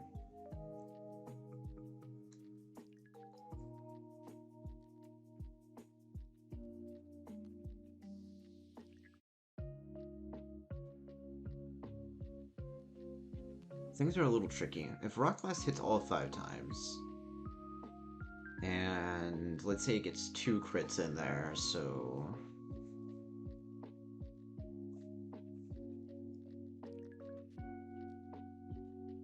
Brain freezing.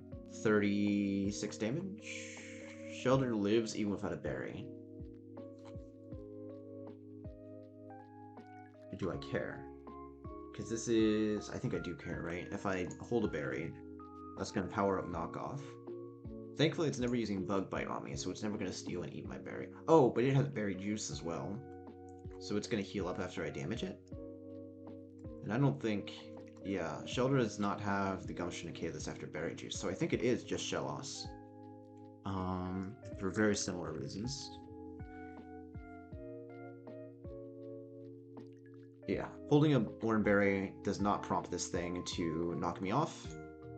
Rock Blast is the scariest thing it'll do to me. It's never going to heal itself with Bug Bite. And with Mud Shot,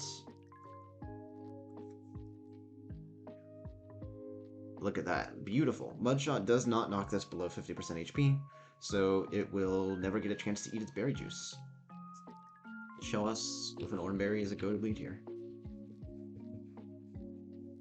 Of course, the fact that I'm not killing this instantly means that it's most likely just going to put webs up. In fact, it might be guaranteed to, so I'm going to assume webs are up now. And that could be scary, because this is not enough damage to put sufficient pressure on Munchlax.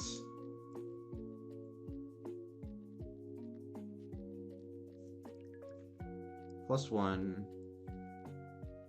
-1. We're all good.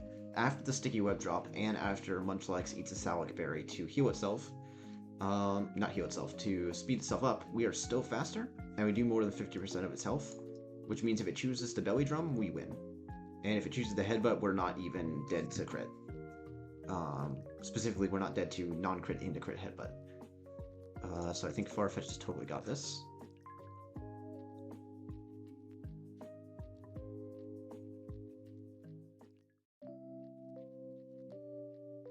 That's the hard part of the fight out of the way. Webs are still going to be up, but I imagine we have many options. -1.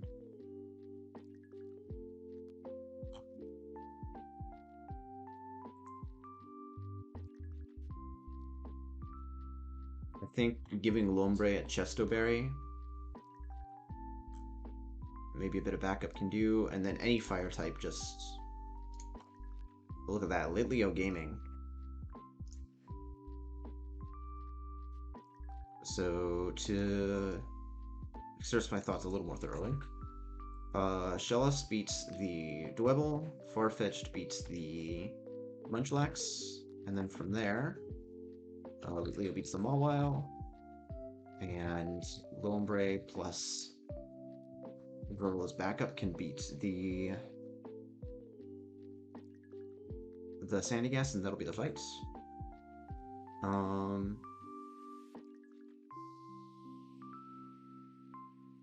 No real way to prevent it from putting us to sleep. I think I'll bring Staravia as a 6, even though I don't intend to use it.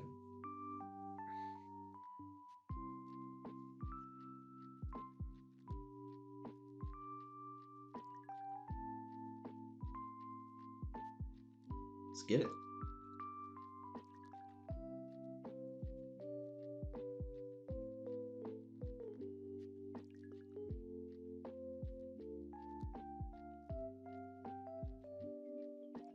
Alright.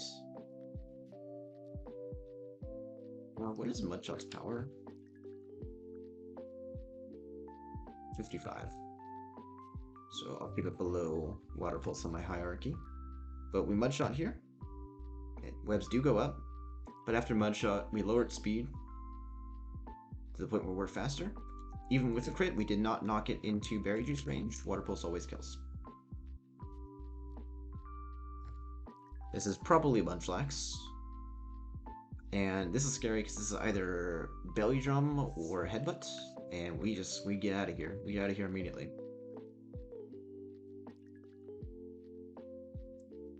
Yep, there's the Belly Drum. And not only does its attack go quadruple, but it gets a speed boost from its Salac Berry. But Munchlax is so slow that even after the webs and the Salac Berry, we're still faster. Rock Smash does more than 50%. Palish. And Mawile. Litleo comes in on the fairy move and melts it.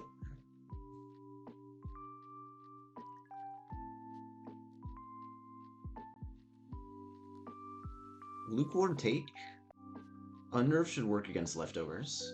They're not even like as tasty and appealing as berries, they're leftovers. So if you were like grossed out, you would be even less inclined to eat your leftovers. Or like spooked out, I guess.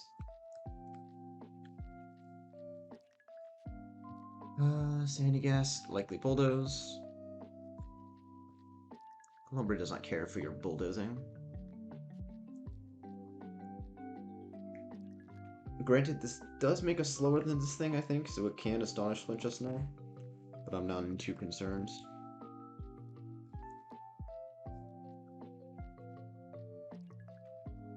Did I not equip Chestoberry? I've given you an Oranberry. I've given everyone Oranberries. It was supposed to be Chesto on Lombre and Gordle. It is likely fine. We just see if we can't wake up here. But that is a little whoopsie doodle.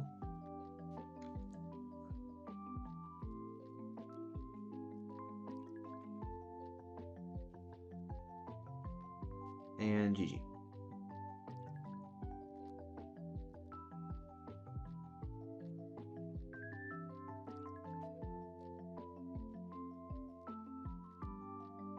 Alright. No combat or anything in the cave. We're gonna put the repel on. We will... I do feel prepared to grab a Steven's Room encounter. So I will heal up.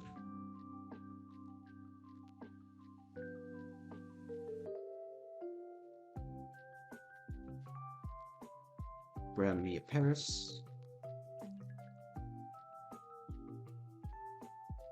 Ice Room looks good here. Okay.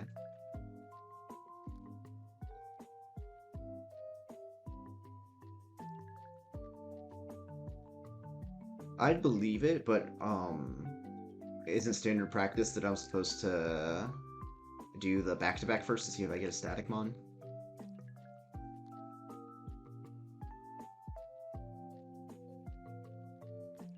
Or, you know, the goat nose pass.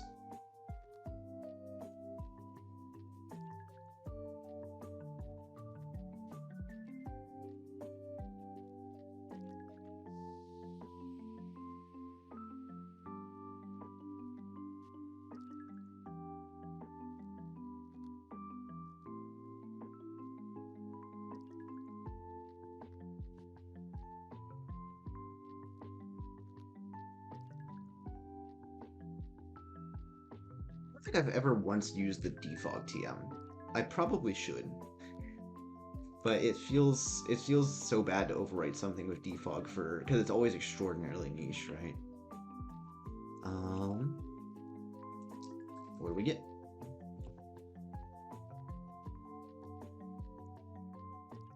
The Baltoy.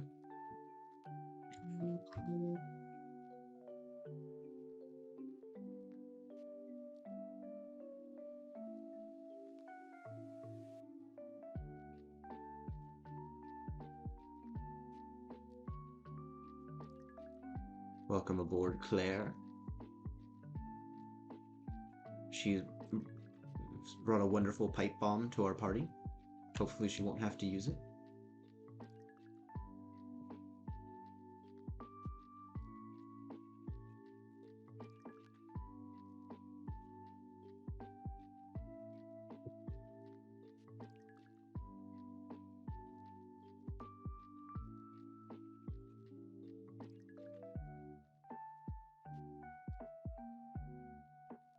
Oof.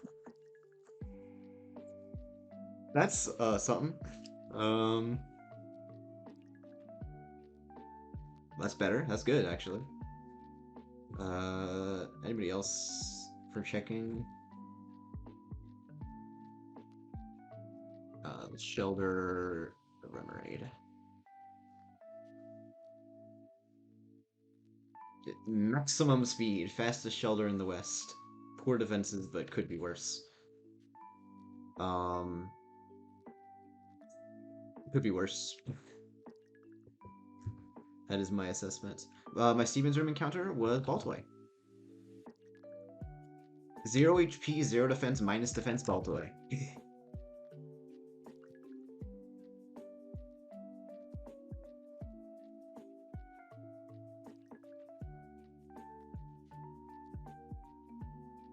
I'm just gonna double check and make sure that that's accurate. Yes, that's what I saw. Yep, that is indeed what I saw.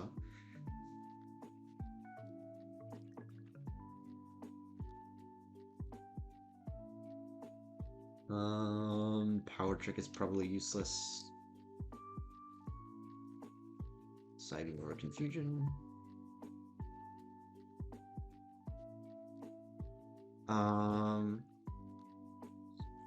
and levitate naturally. So I'm not gonna pull the other end of Granite Cave for now because of the whole getting a static mom for Togedemaru thing. But if I feel like it, I will. All that said, it's time to. Oh wait, no, there's one more encounter. Am I good on balls? Yeah, good enough. Give me all Paris back.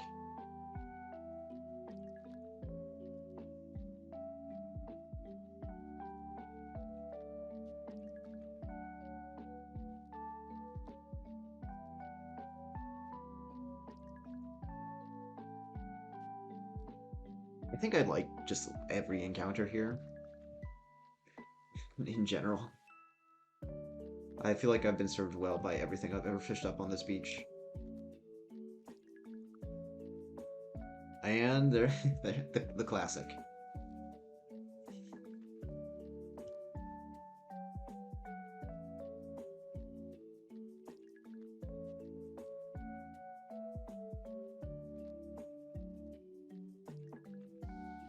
I also feel like I had a better name for Choodle lately. I used to name this Pokemon Monday. But I don't have that recorded in a Pokedex.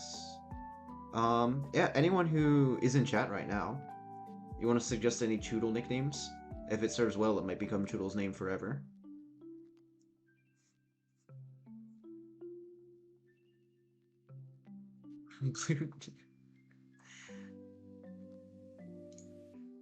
I mean, accurate, eclectic. I don't know. It's workable. We'll see how it goes.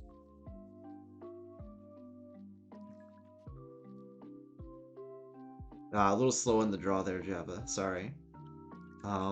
If I ask for another nickname, I'll definitely give you priority.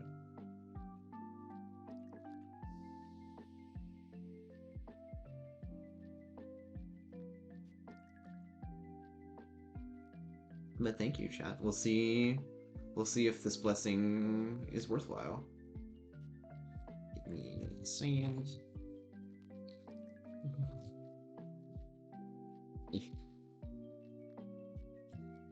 I think it would be very silly to just take a run and bun run and remove all the speed up from it. So like a lot of the time everything's functionally fine, but during overworld traversal the player just spends like 10, 20, 30 seconds bumping into walls before moving on because the player is speeding up.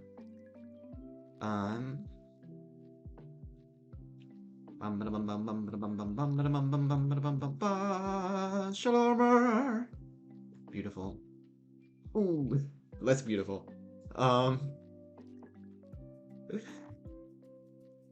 Me personally, I wouldn't have been too upset with Strongjaw.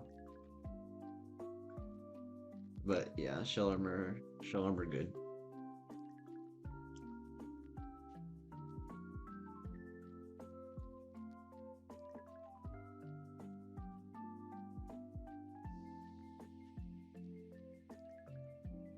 And with that, I actually tab over.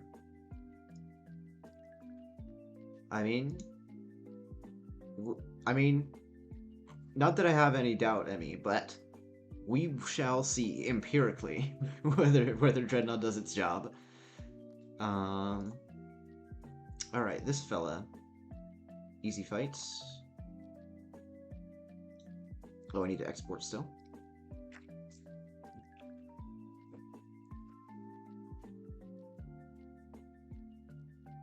Hello, you two. 23 and 26.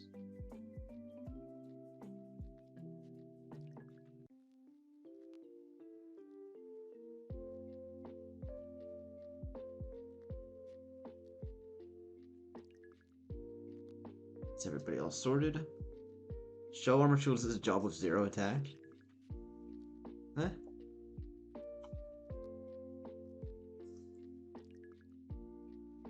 It's almost like an odd concept, right? Because obviously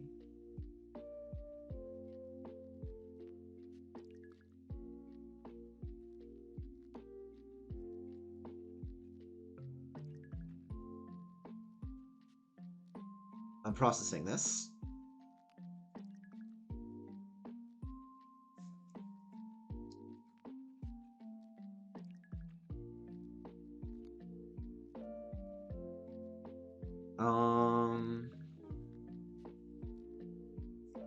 It's 22 for Dreadnought, right?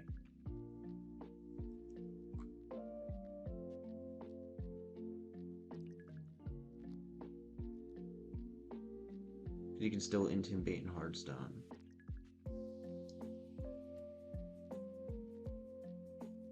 Well, if there's intim involved, then it's not soloing, right? Maybe we're just using the words a bit differently.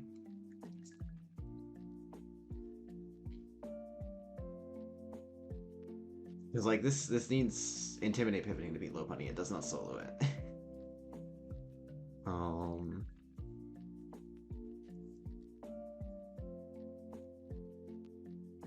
Oh, true.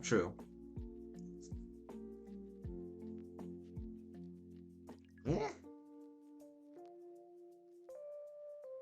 Yeah. How that's what I was going. Like I would not be that disappointed in Strongjaw. I would almost rather have Strongjaw good IVs than Shell Armor this, even though that might be wrong. Um yeah, also like I mean we'll see. Like I said, we will see empirically if Dreadnought does its job. And certainly it will do some jobs that it is meant to do, and not all of them. That is just how it be. I didn't need to head out there. We're back to sleeping. Perish.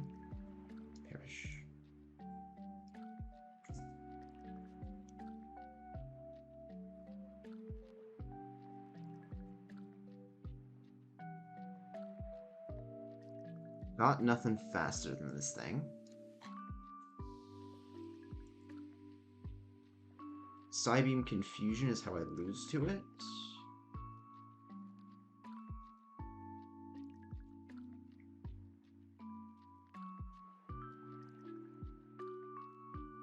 I cannot 100% solo the Smoochum reliably.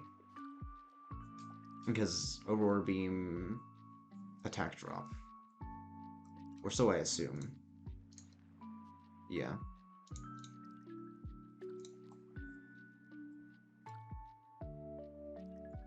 $38 times 2 is going to be 76. That's more than an Ordinary can heal. Okay.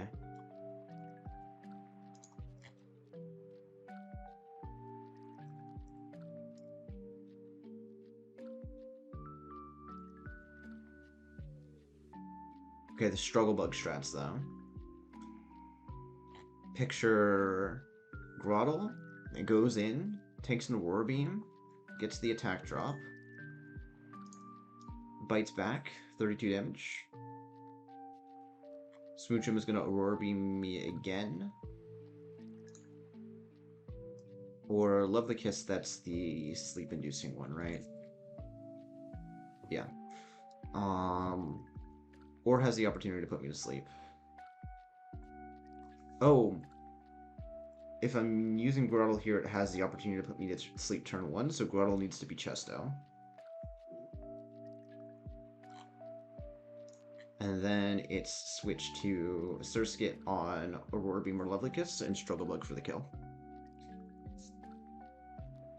The unusual 2 Mons Smoochum strategy. This is what a lack of Ponyta does to a man.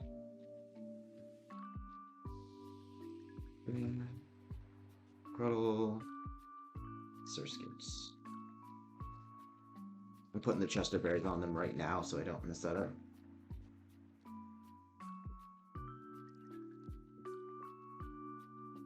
Right. Probably, though. Most Worlds Grottle just takes it. And Heike walls the Elekid as well.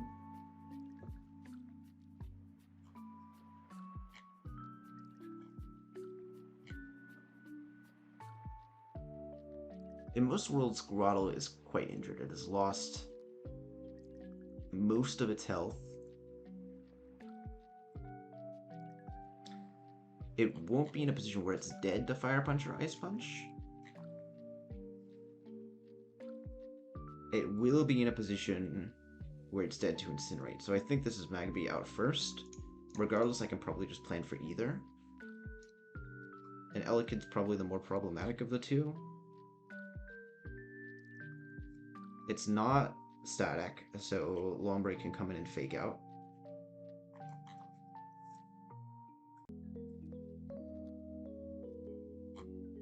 Although, granted, if it's Fire Punch, Ice Punch against Grotle,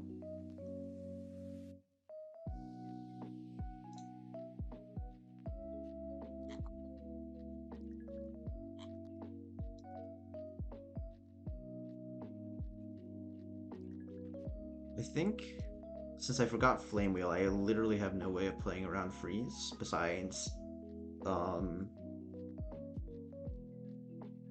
what's the word? You have multiple redundancy.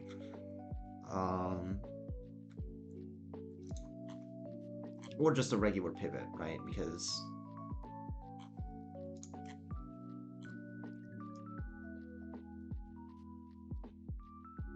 pretty impressive that Litleo can switch in on a Shockwave here. If it's Fire or Ice Punch against Grotle, and this is the world where Grotle is healthy, then I can just pivot through Surskit to bait Shockwave. Do I want to do that? I just want to bait something that's not Ice Punch.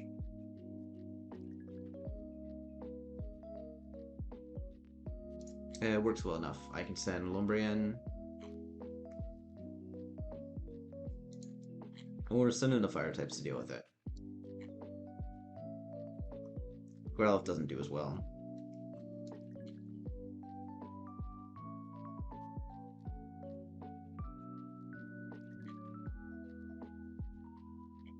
Litleo, I like Litleo plus Lombre here. Also, wait, I have an entire ground type? Oh no, Ice Punch, right. Yeah, Litleo plus Lombre should do.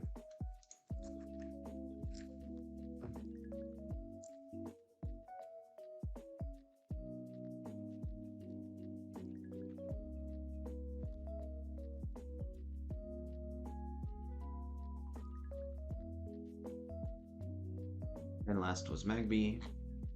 Shellos annihilates it.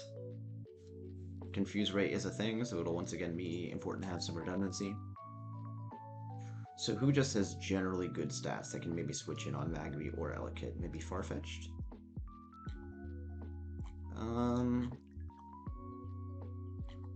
No, Farfetch'd is not looking super hot.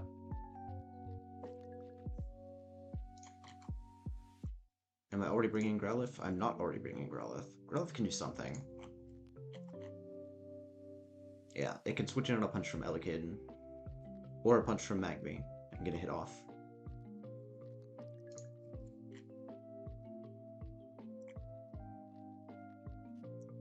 A water type like Remoraid could also do stuff.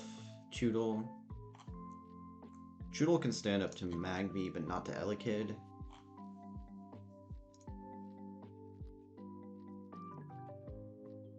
I want somebody filler who can do something to both.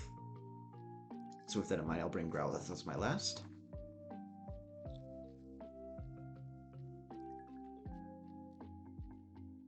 And everyone else shall be Oranberry.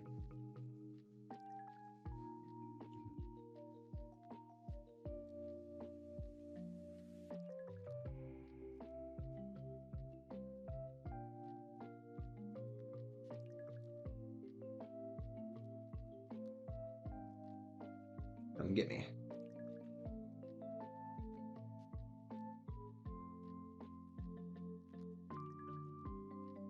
Chomp. You fool, I have a berry for that.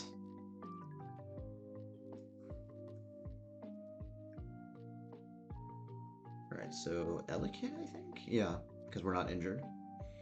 And...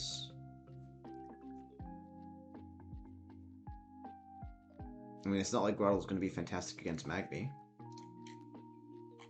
So, may as well stay in. If we don't get status, we do some pretty serious work against this thing. Let's click Sand 2.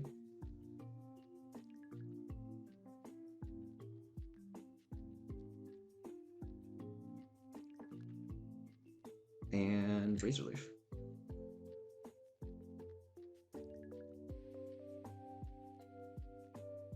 Now it's Magby. This is probably guaranteed Incinerate. Yeah, this is guaranteed Incinerate.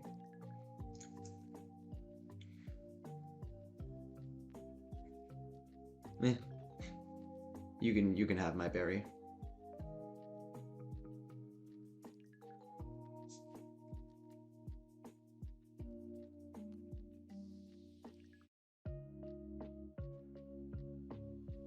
Look at Shellos just outstatting the opponent with its raw power. I was trying to gas you up, Shellos. That's not. This is the correct response. Break does 21 max. We're fine here. Come on, yeah.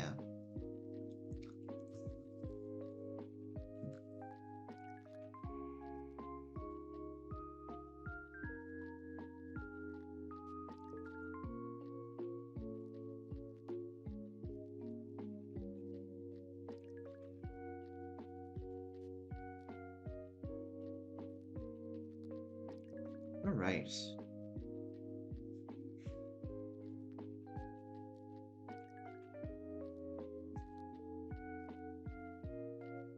I've got maybe another half an hour in me. I don't know if I'm gonna finish the Slateport Beach, but I might.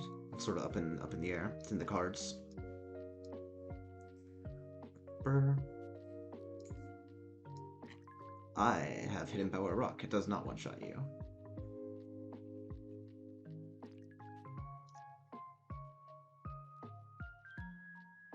But I do have options. And the most this can do... This can't do anything to Shellos.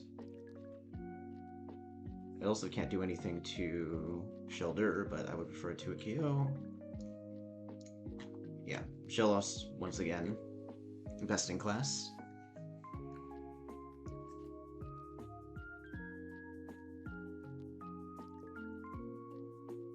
Then, Herdier comes out and is a bit trickier to deal with. Should be Headbutt pretty much guaranteed. What do I want to do about that?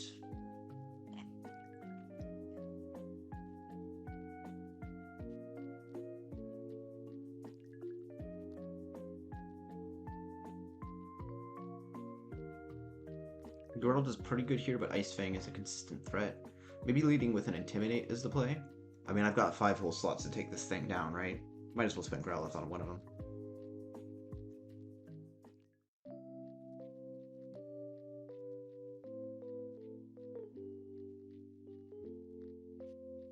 And then what? Surfetch is Inner Focus or something, right? Yeah, this thing's got no Covet. And it doesn't 2-hit KO. Surfetch is fantastic. Farfetch is fantastic here. Doravia, similar reasoning to Growlithe, and also just generally good stats. Probably Groddle as one of my remaining mons. Who else can stand up to this?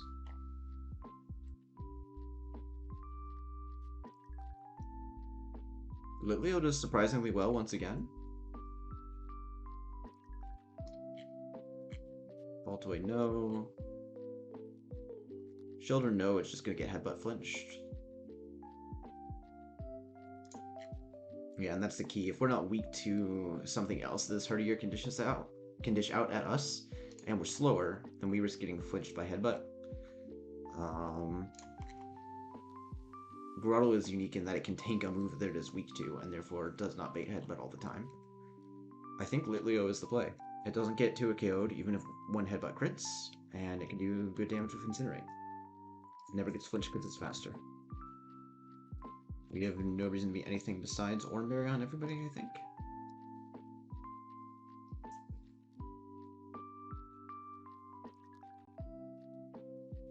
Oops.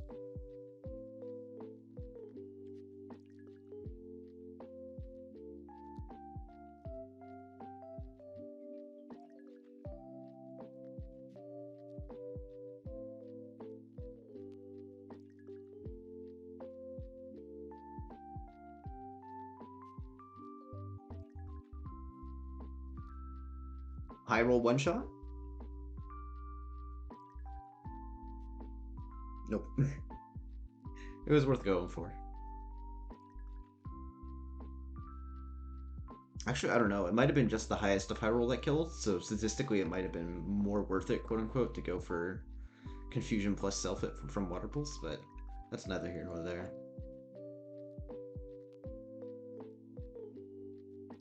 We do a little intimidating. Let's see, headbutt crit versus Growlithe. It's like too much damage.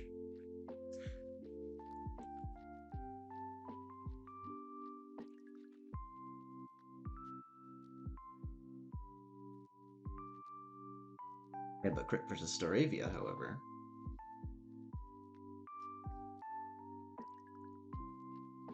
$31. Sounds like a free aerial ace to me, or potentially a free endeavor. It is faster. No, I'm faster. I do like 13 to 16. Endeavor would only do exactly 13, so. Or, no, that's my brain calculated Endeavor wrong. It would actually do less than that, but again, neither here nor there.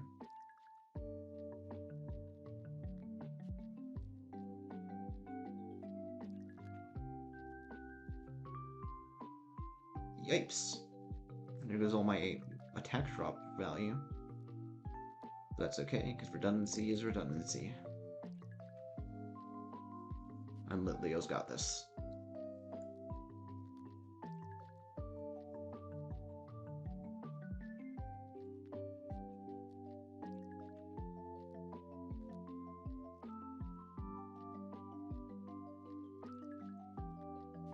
Alright, 4 guys left, I think.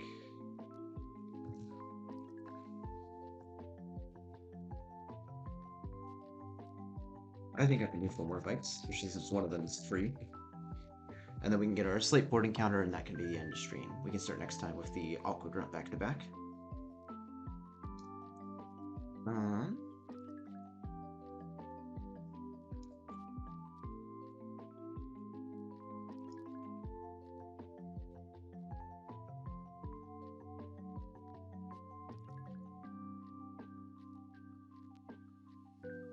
I don't think there's anything written in the documentation about Rain Dance AI. I feel like I don't understand under what conditions the Wingull will or won't use it. Regardless, the important thing here is that we not be dead to, or not bait Water Pulse so that we don't get confused. Slow to a KO from Shellos looks pretty good.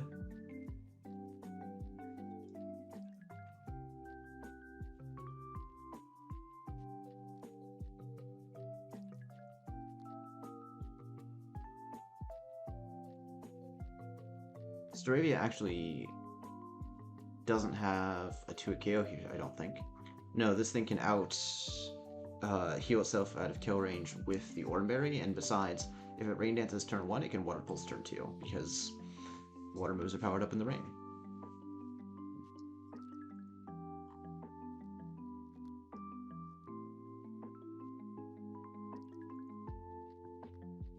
Farfetch'd doesn't have a ton to do after it gets hit hard by Air Cutter.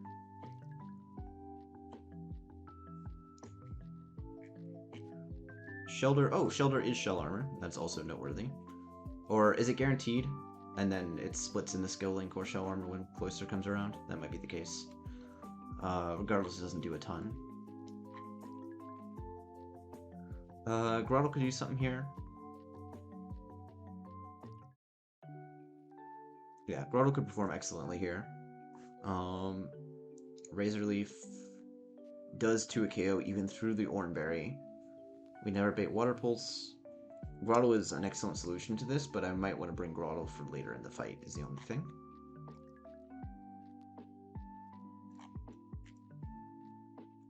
Choodle, not quite enough damage.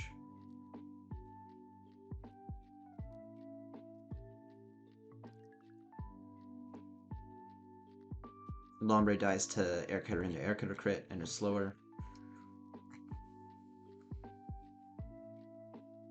So I think Shellos is my play here. It does even more damage than Grotle, actually, thanks to its convenient hidden power. Survives 2 hits from Shockwave, even if one of them's a crit, and after Wingull sets up the rain, it doesn't make Water Pulse so powerful that it uses it over Shockwave, so we have no risk of confusion there. Once again, Shellos is taking the Vanguard.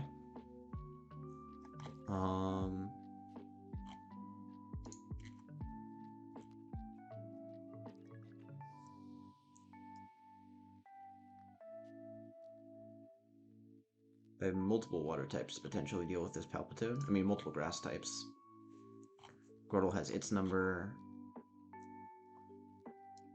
Weasel is, I suppose, the scariest thing here. In a world where Wingull does a ton of damage with a couple of Shockwaves, which I think is very unlikely. I think it's quite likely to Rain Dance.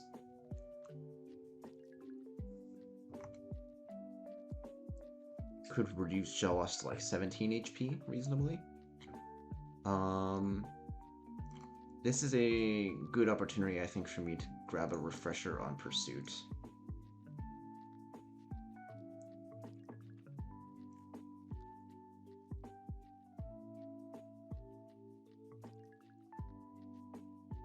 Pursuit won't be able to KO me, and I'll be below 40%, but not below 20%. Bonuses for kill and AI outspeeding stack with the bonus for kill.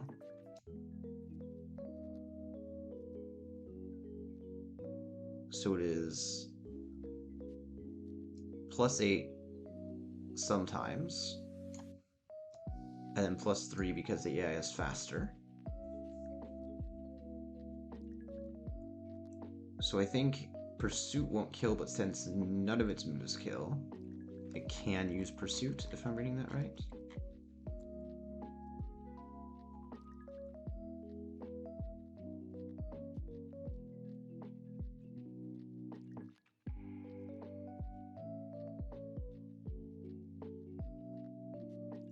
Yeah, because the all damaging moves section would only apply if Pursuit is the highest damage move, which it won't be.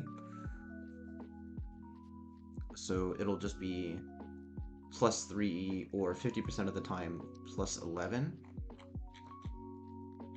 into, yeah, so it would Pursuit 50% of the time, right? If it high rolls to that +11, it would use Pursuit over the actual highest damaging move in that world. And I feel like that scenario is just plausible enough to make me want to consider Grotle lead here. Most damage Grotle takes is 48 because it can't get crits. Down to what? To 19 to 9, right? Yeah.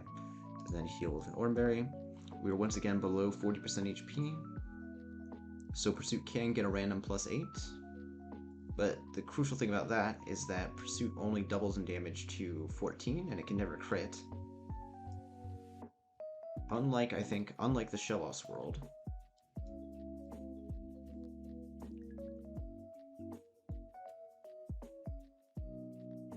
Because in the Shellos world, Pursuit can kill us while switching out just on the high roll. So I think Grotle lead is actually the play. Hopefully I'm not over-relying on Grotle or thinking too much about a potential scenario that is very unlikely. But Pursuit's scary. And like I said, I've got an entire another grass type to deal with Palpitoad. So Grotle takes out the Weasel. No, Grotle takes out the Wingull.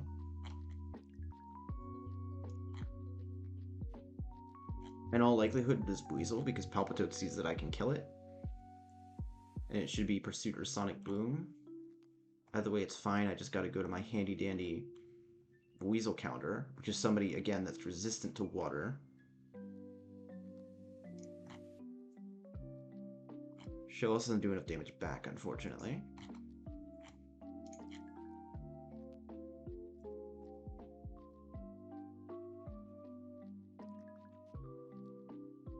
Paris would be a bit of a silly option, but I think it might work. We would, at worst, come in on a Sonic Boom. And then it would Sonic Boom again, we would Bug Bite. Oh, the third Sonic Boom would kill us, and that would happen before we Mega Drained. Okay. Shell doesn't do enough damage. Lombre.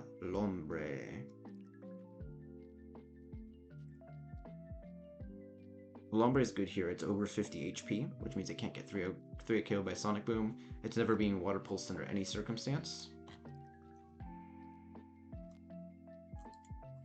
Choodle does not meet that threshold, nor does Shelder, nor does Remoraid.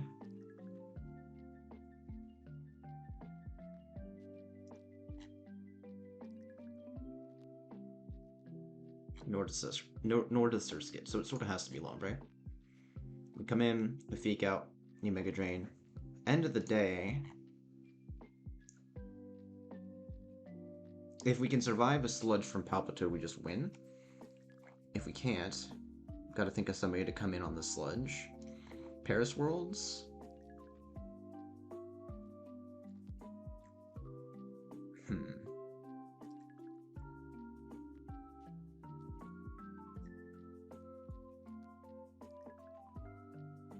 Well, Baltoy can certainly come in on the Sludge.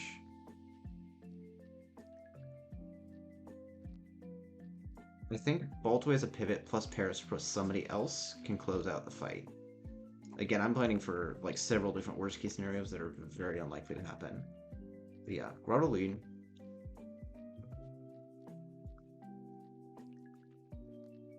Lombre safely disposes of the Weasel.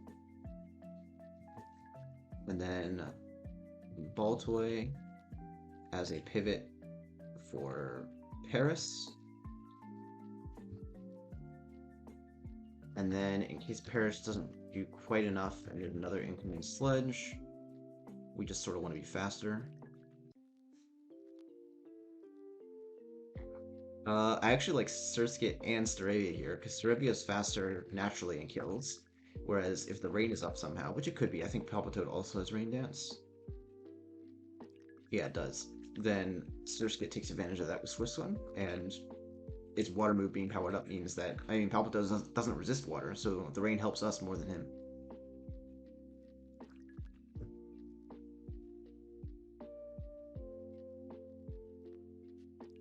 I think this is riskless.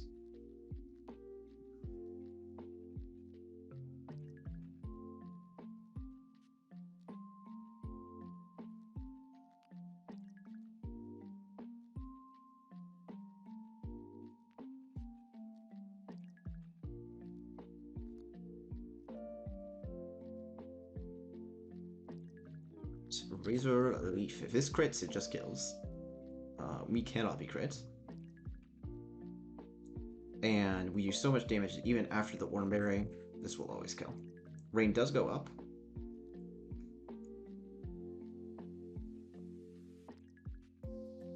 That's one turn of rain. Weasel comes out. We are quite healthy.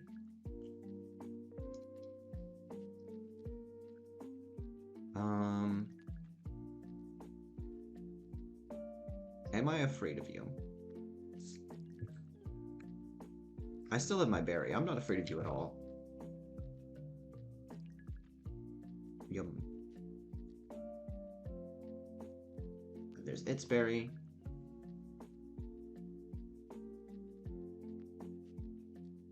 And that berry was all that was protecting it from my big grass move, Razor Leaf.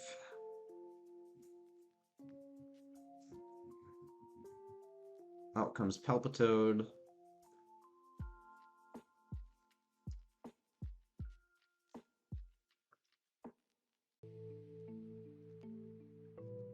It is raining, so Swift Swim is active, among other things.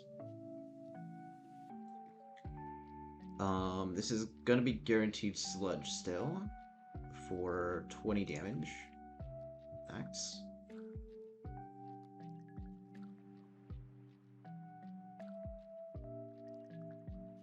I mean, does Hard Lombre here win me the fight? No, Sludge and the Sludge crit can kill Lombre. So let's do the whole Baltoy pivot.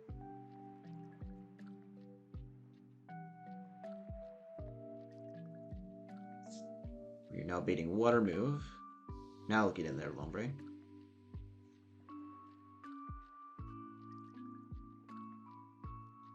stomped. Get faked out. Get mega drained.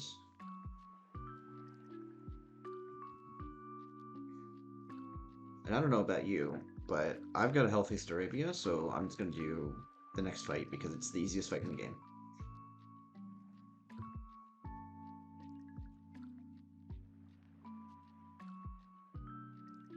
Big Bray. I feel like Big Tad has better,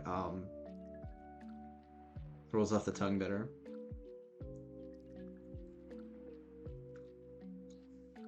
Staravia actually washed with his minus attack nature.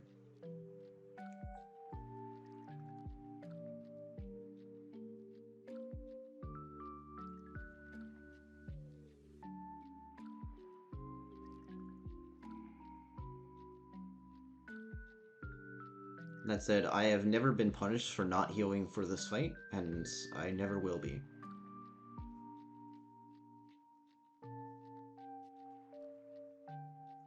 However, I am a little bit scared to the point where I am going to look at the calculator.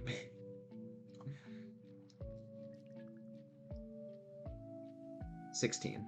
It's crit.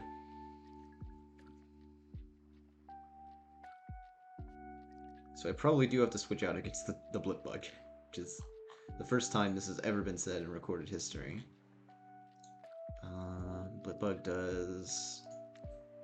Yeah, blip bug can kill on a crit. And I don't believe I'm guaranteed to kill it. Staravia didn't kill anything else. Oh!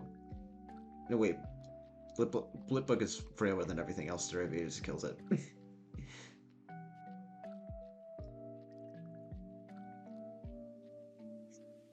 Never mind. Okay. I don't know if I got 2 fights left in me. 2 fights maximum. 2 fights plus Slateport encounter. But I can definitely do 1 more fight at least.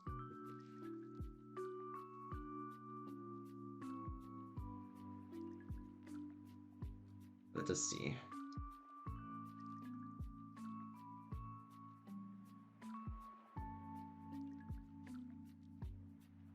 We are no longer in the rain.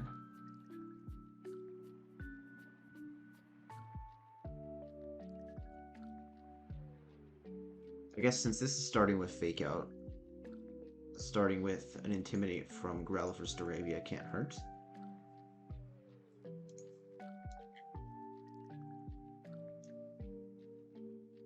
Growlithe is probably not doing well against the Luxio. Neither is Staravia, but Staravia... 41 damage from Venoshock. Staravia does a little bit better against the Nidorino, so it may as well be the lead for now, tentatively.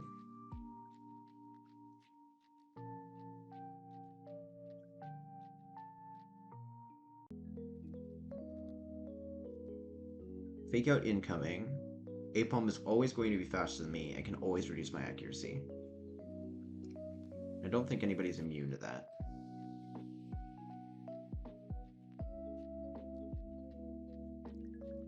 So it would have to be somebody with a perfectly accurate move to get through this Apom, or just redundancy. Farfetch'd is not it.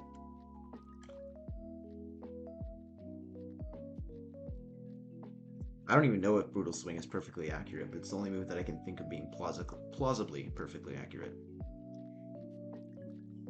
I think redundancy is the answer for this Apom. To that end, Groddle does excellently, although Groddle might be needed for the Luxio. Who else can stand up to Apom? Who has bold and high defenses? And is not weak to flying, ideally. Lilio, remarkably. Good start. Not Baltoy, look at that. You'd think that Baltoy would be bulkier than Litleo just based on like designs and vibes, but no. 62-58, 40-55. Plus, you know, the least defensive Baltoy. Now I remember the least defensive Baltoy in the world.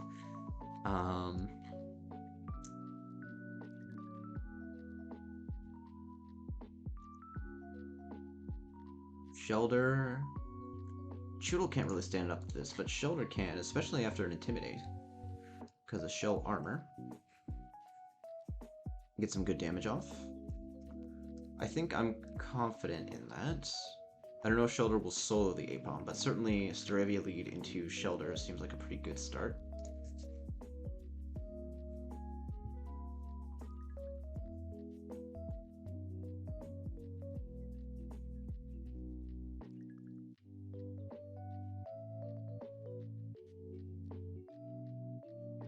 Baltoy, surely you were made for this.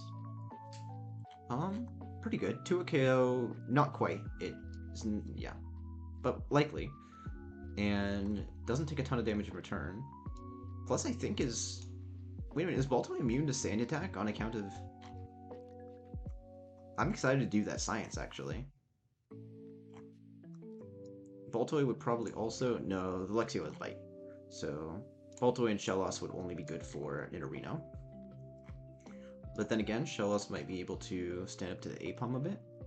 Yeah. Yeah, so Shellos isn't useless if I bring it as backup. So, Baltoy, Shellos, and then I have managed to save Grottle for the Lexio. And let's see, I wanted Litleo to help out with Apom, potentially. I think I'm pretty satisfied with that team.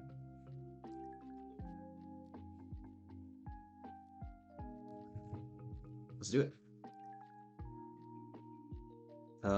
Only status here is Poison for the Nidorino.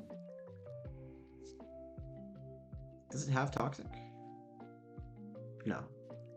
Poison Tail would buff up Venoshock to the point of being dangerous against Baltoy. But not that dangerous. It would be much more dangerous against Shellos. So I'll give Shellos a Pitcha Berry. And Oranberry to Baltoy. We also need Cherry Berry Grottle to deal with Alexio.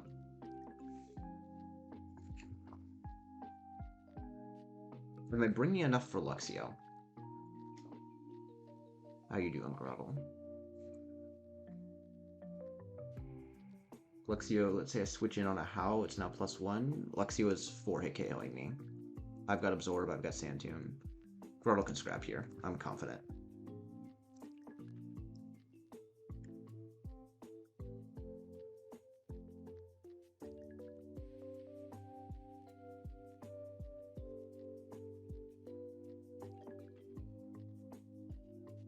Nice little Intimidate.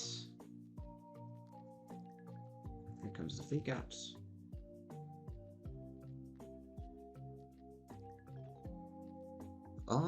Is there a world where I clamp here?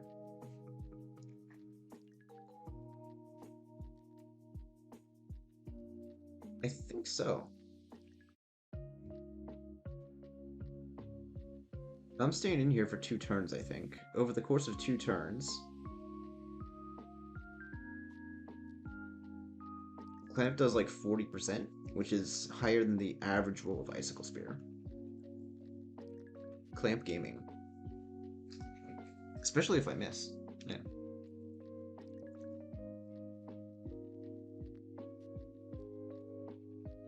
A 1, a 2, just 2. Shelter's solo incoming. Nice work, Shelter. Alright, Luxio comes right on out, and it is definitely gonna spark me.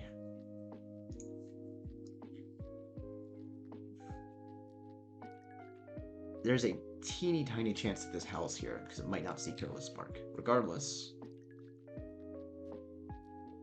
I don't fancy Baltoy's odds, and I don't want it to Howl, and so I'm going straight into Grottle. Oh, okay. Well, that was like 1 in 16, or 1 in 32, or something like that, I think.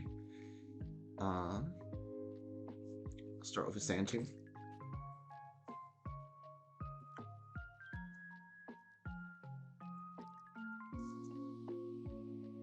And Absorb.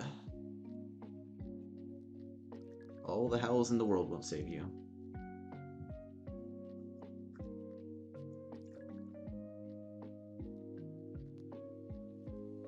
Bye. Lastly is the Nidorino, which does up to 26 damage with Venoshock and cannot crit me, so Grottle may as well stay in. It can poison me. I don't think I did the math for that in my head, but I think I was fine regardless. We do have to switch now, though. Incoming guaranteed Venoshock, I think. Or Poison Tail. Balto Gaming.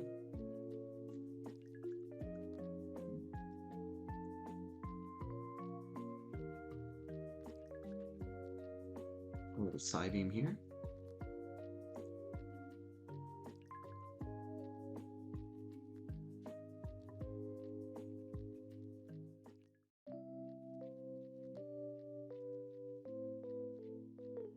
Just one more of those and you're home free, Baltor.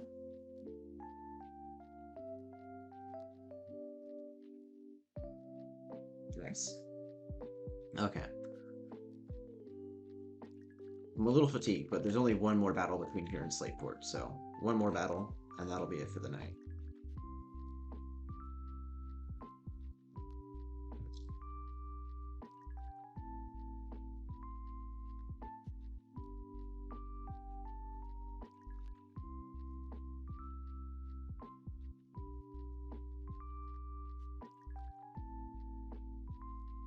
Okay.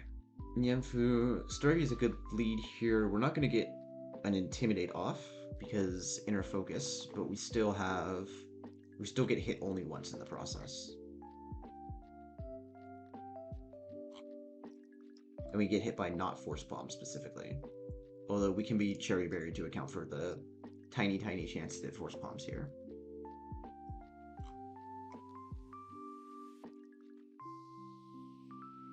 I like that well enough. Hopefully I won't have to consider other options. Okay. Staravia downs the Mienfoo, which, again, cannot kill me with Rock Tomb crit, and I always kill with Aerial Ace and Quick Attack. Bringing out... Both of these guys are slow. I've taken half my health. Should be Nidorino always for Shockwave. Or I guess there are also worlds where it could be Venoshock here.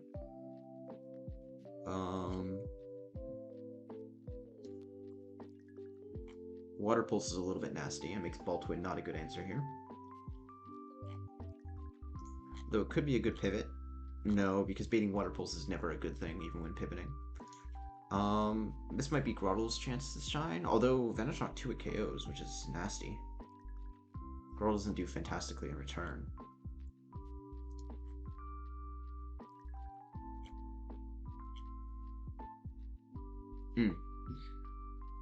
Farfetch can get us started. I'm not sure if it can take us to the finish, but it does alright.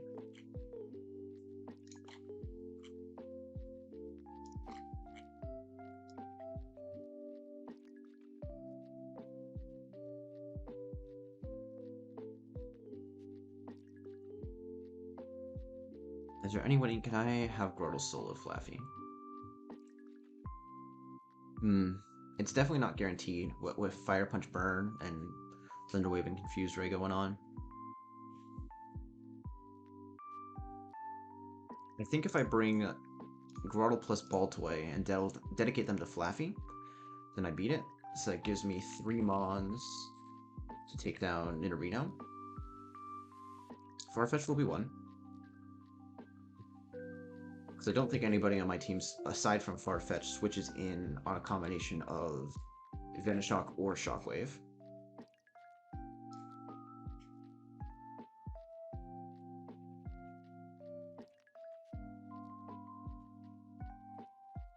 You would then be baiting poison moves guaranteed out of it.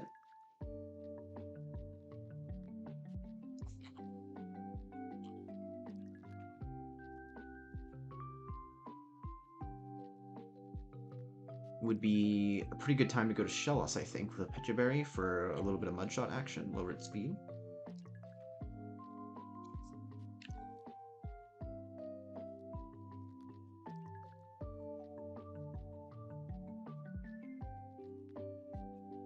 And then what? It is a Lumberry, so it's not recovering any HP on its own. Farfetch can come in here and deliver a Rock Smash.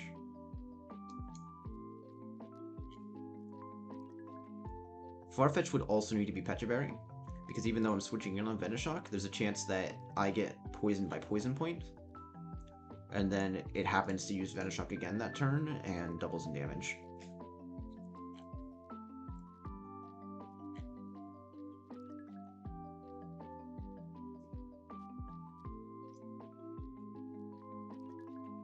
Showas comes in on the Venoshock or Toxic. It takes a Shockwave to the face, it gets a big Mud Shot off. In terms of actual damage, you're doing 16 minimum, so 46. Nope, 36, excuse me. Nope, I'm not mathing. I ain't mathing. 34, there we go. And Farfetch'd is throwing on an additional 6 for 28. It'll be -1 defense, -1 speed.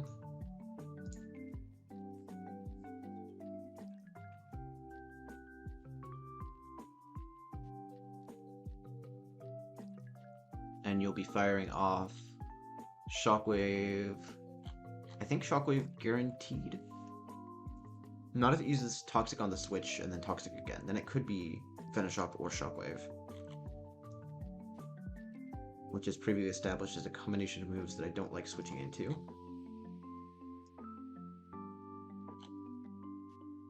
And I don't have anyone that kills from here.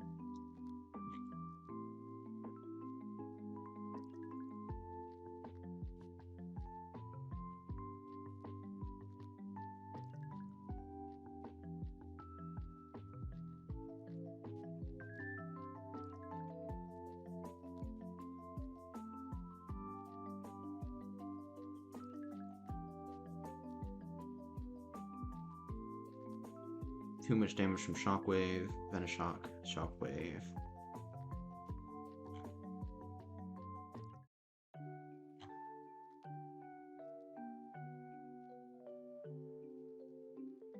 I think Litleo is my best option. It's honestly not Ironclad, but I just want to see this out.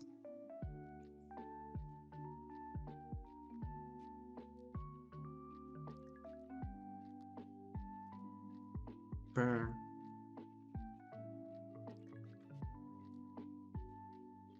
Did I just make the exact same team that I made for the last fight? I think I did.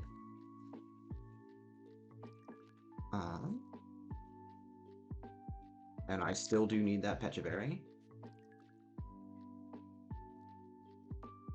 Grottle plus Baltoy are being in the back to handle the Flaffy.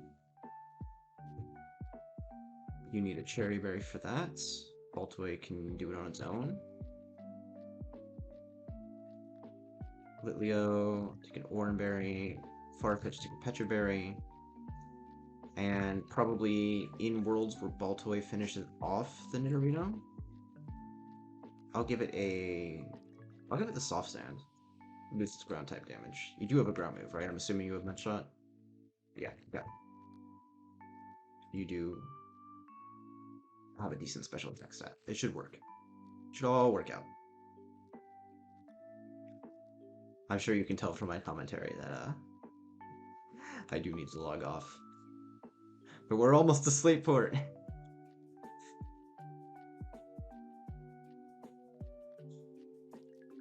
I don't care that my Intimidate did not affect you, because I have Quick Attack. K-Wish.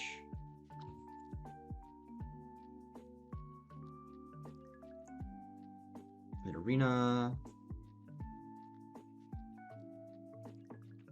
Should always be Shockwave.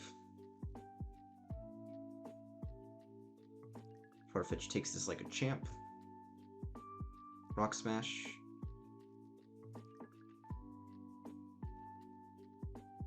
We do get poison pointed. That's okay though. What happens now? We are at 19 HP. And I think the calculations that suggested that I needed a Pecha Berry were actually somewhat off. That said, this is Venoshock or Toxic here guaranteed, which was the plan.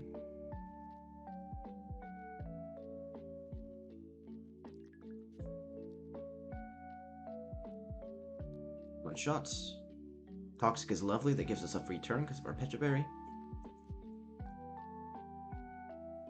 And I think Shellos just has this. We're not dead to grit here.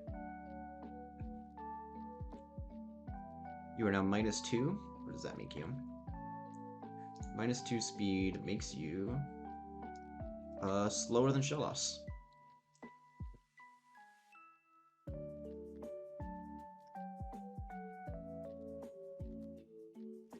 Flaffy. This is definitely Shockwave from Flaffy. That's what I've got a Grottle for.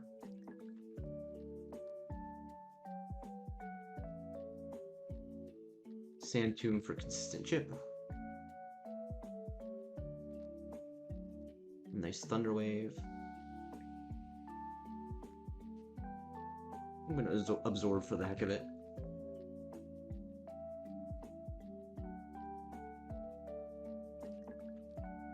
And you can para-confuse me all you want. You'll die eventually. And I am a wall that you shall not break. Nice crit Grottle. Alright, made it to Slateport. We're gonna get our encounter here, and then I'm absolutely wrapping stream up because my run and bud muscles, they tired. They need to be built up again. Them prominent brain muscles.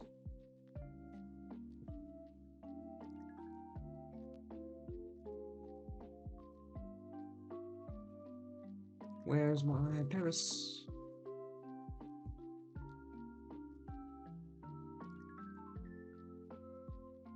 Now it is time to buy Great Balls. 8 life and deal. And since, just so I don't forget, I'll grab the black glasses.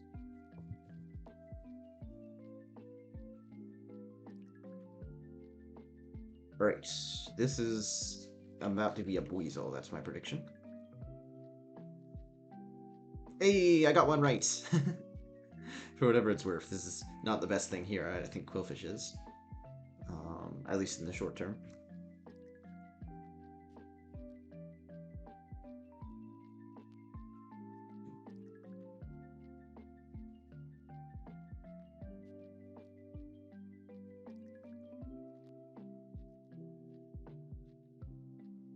Welcome back to the team, Junior. I hope you have good stats.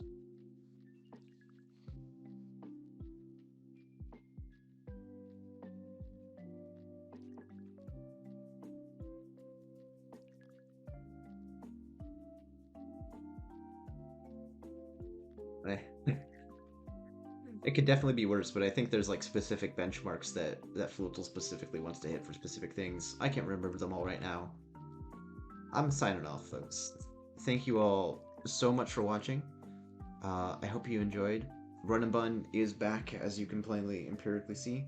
I won't be able to stream next Thursday, but my next stream will definitely be this weekend at the usual time, and I'll give you further updates from there. Yeah, it will be Pokemon for the time being. Bye-bye. Thanks for watching.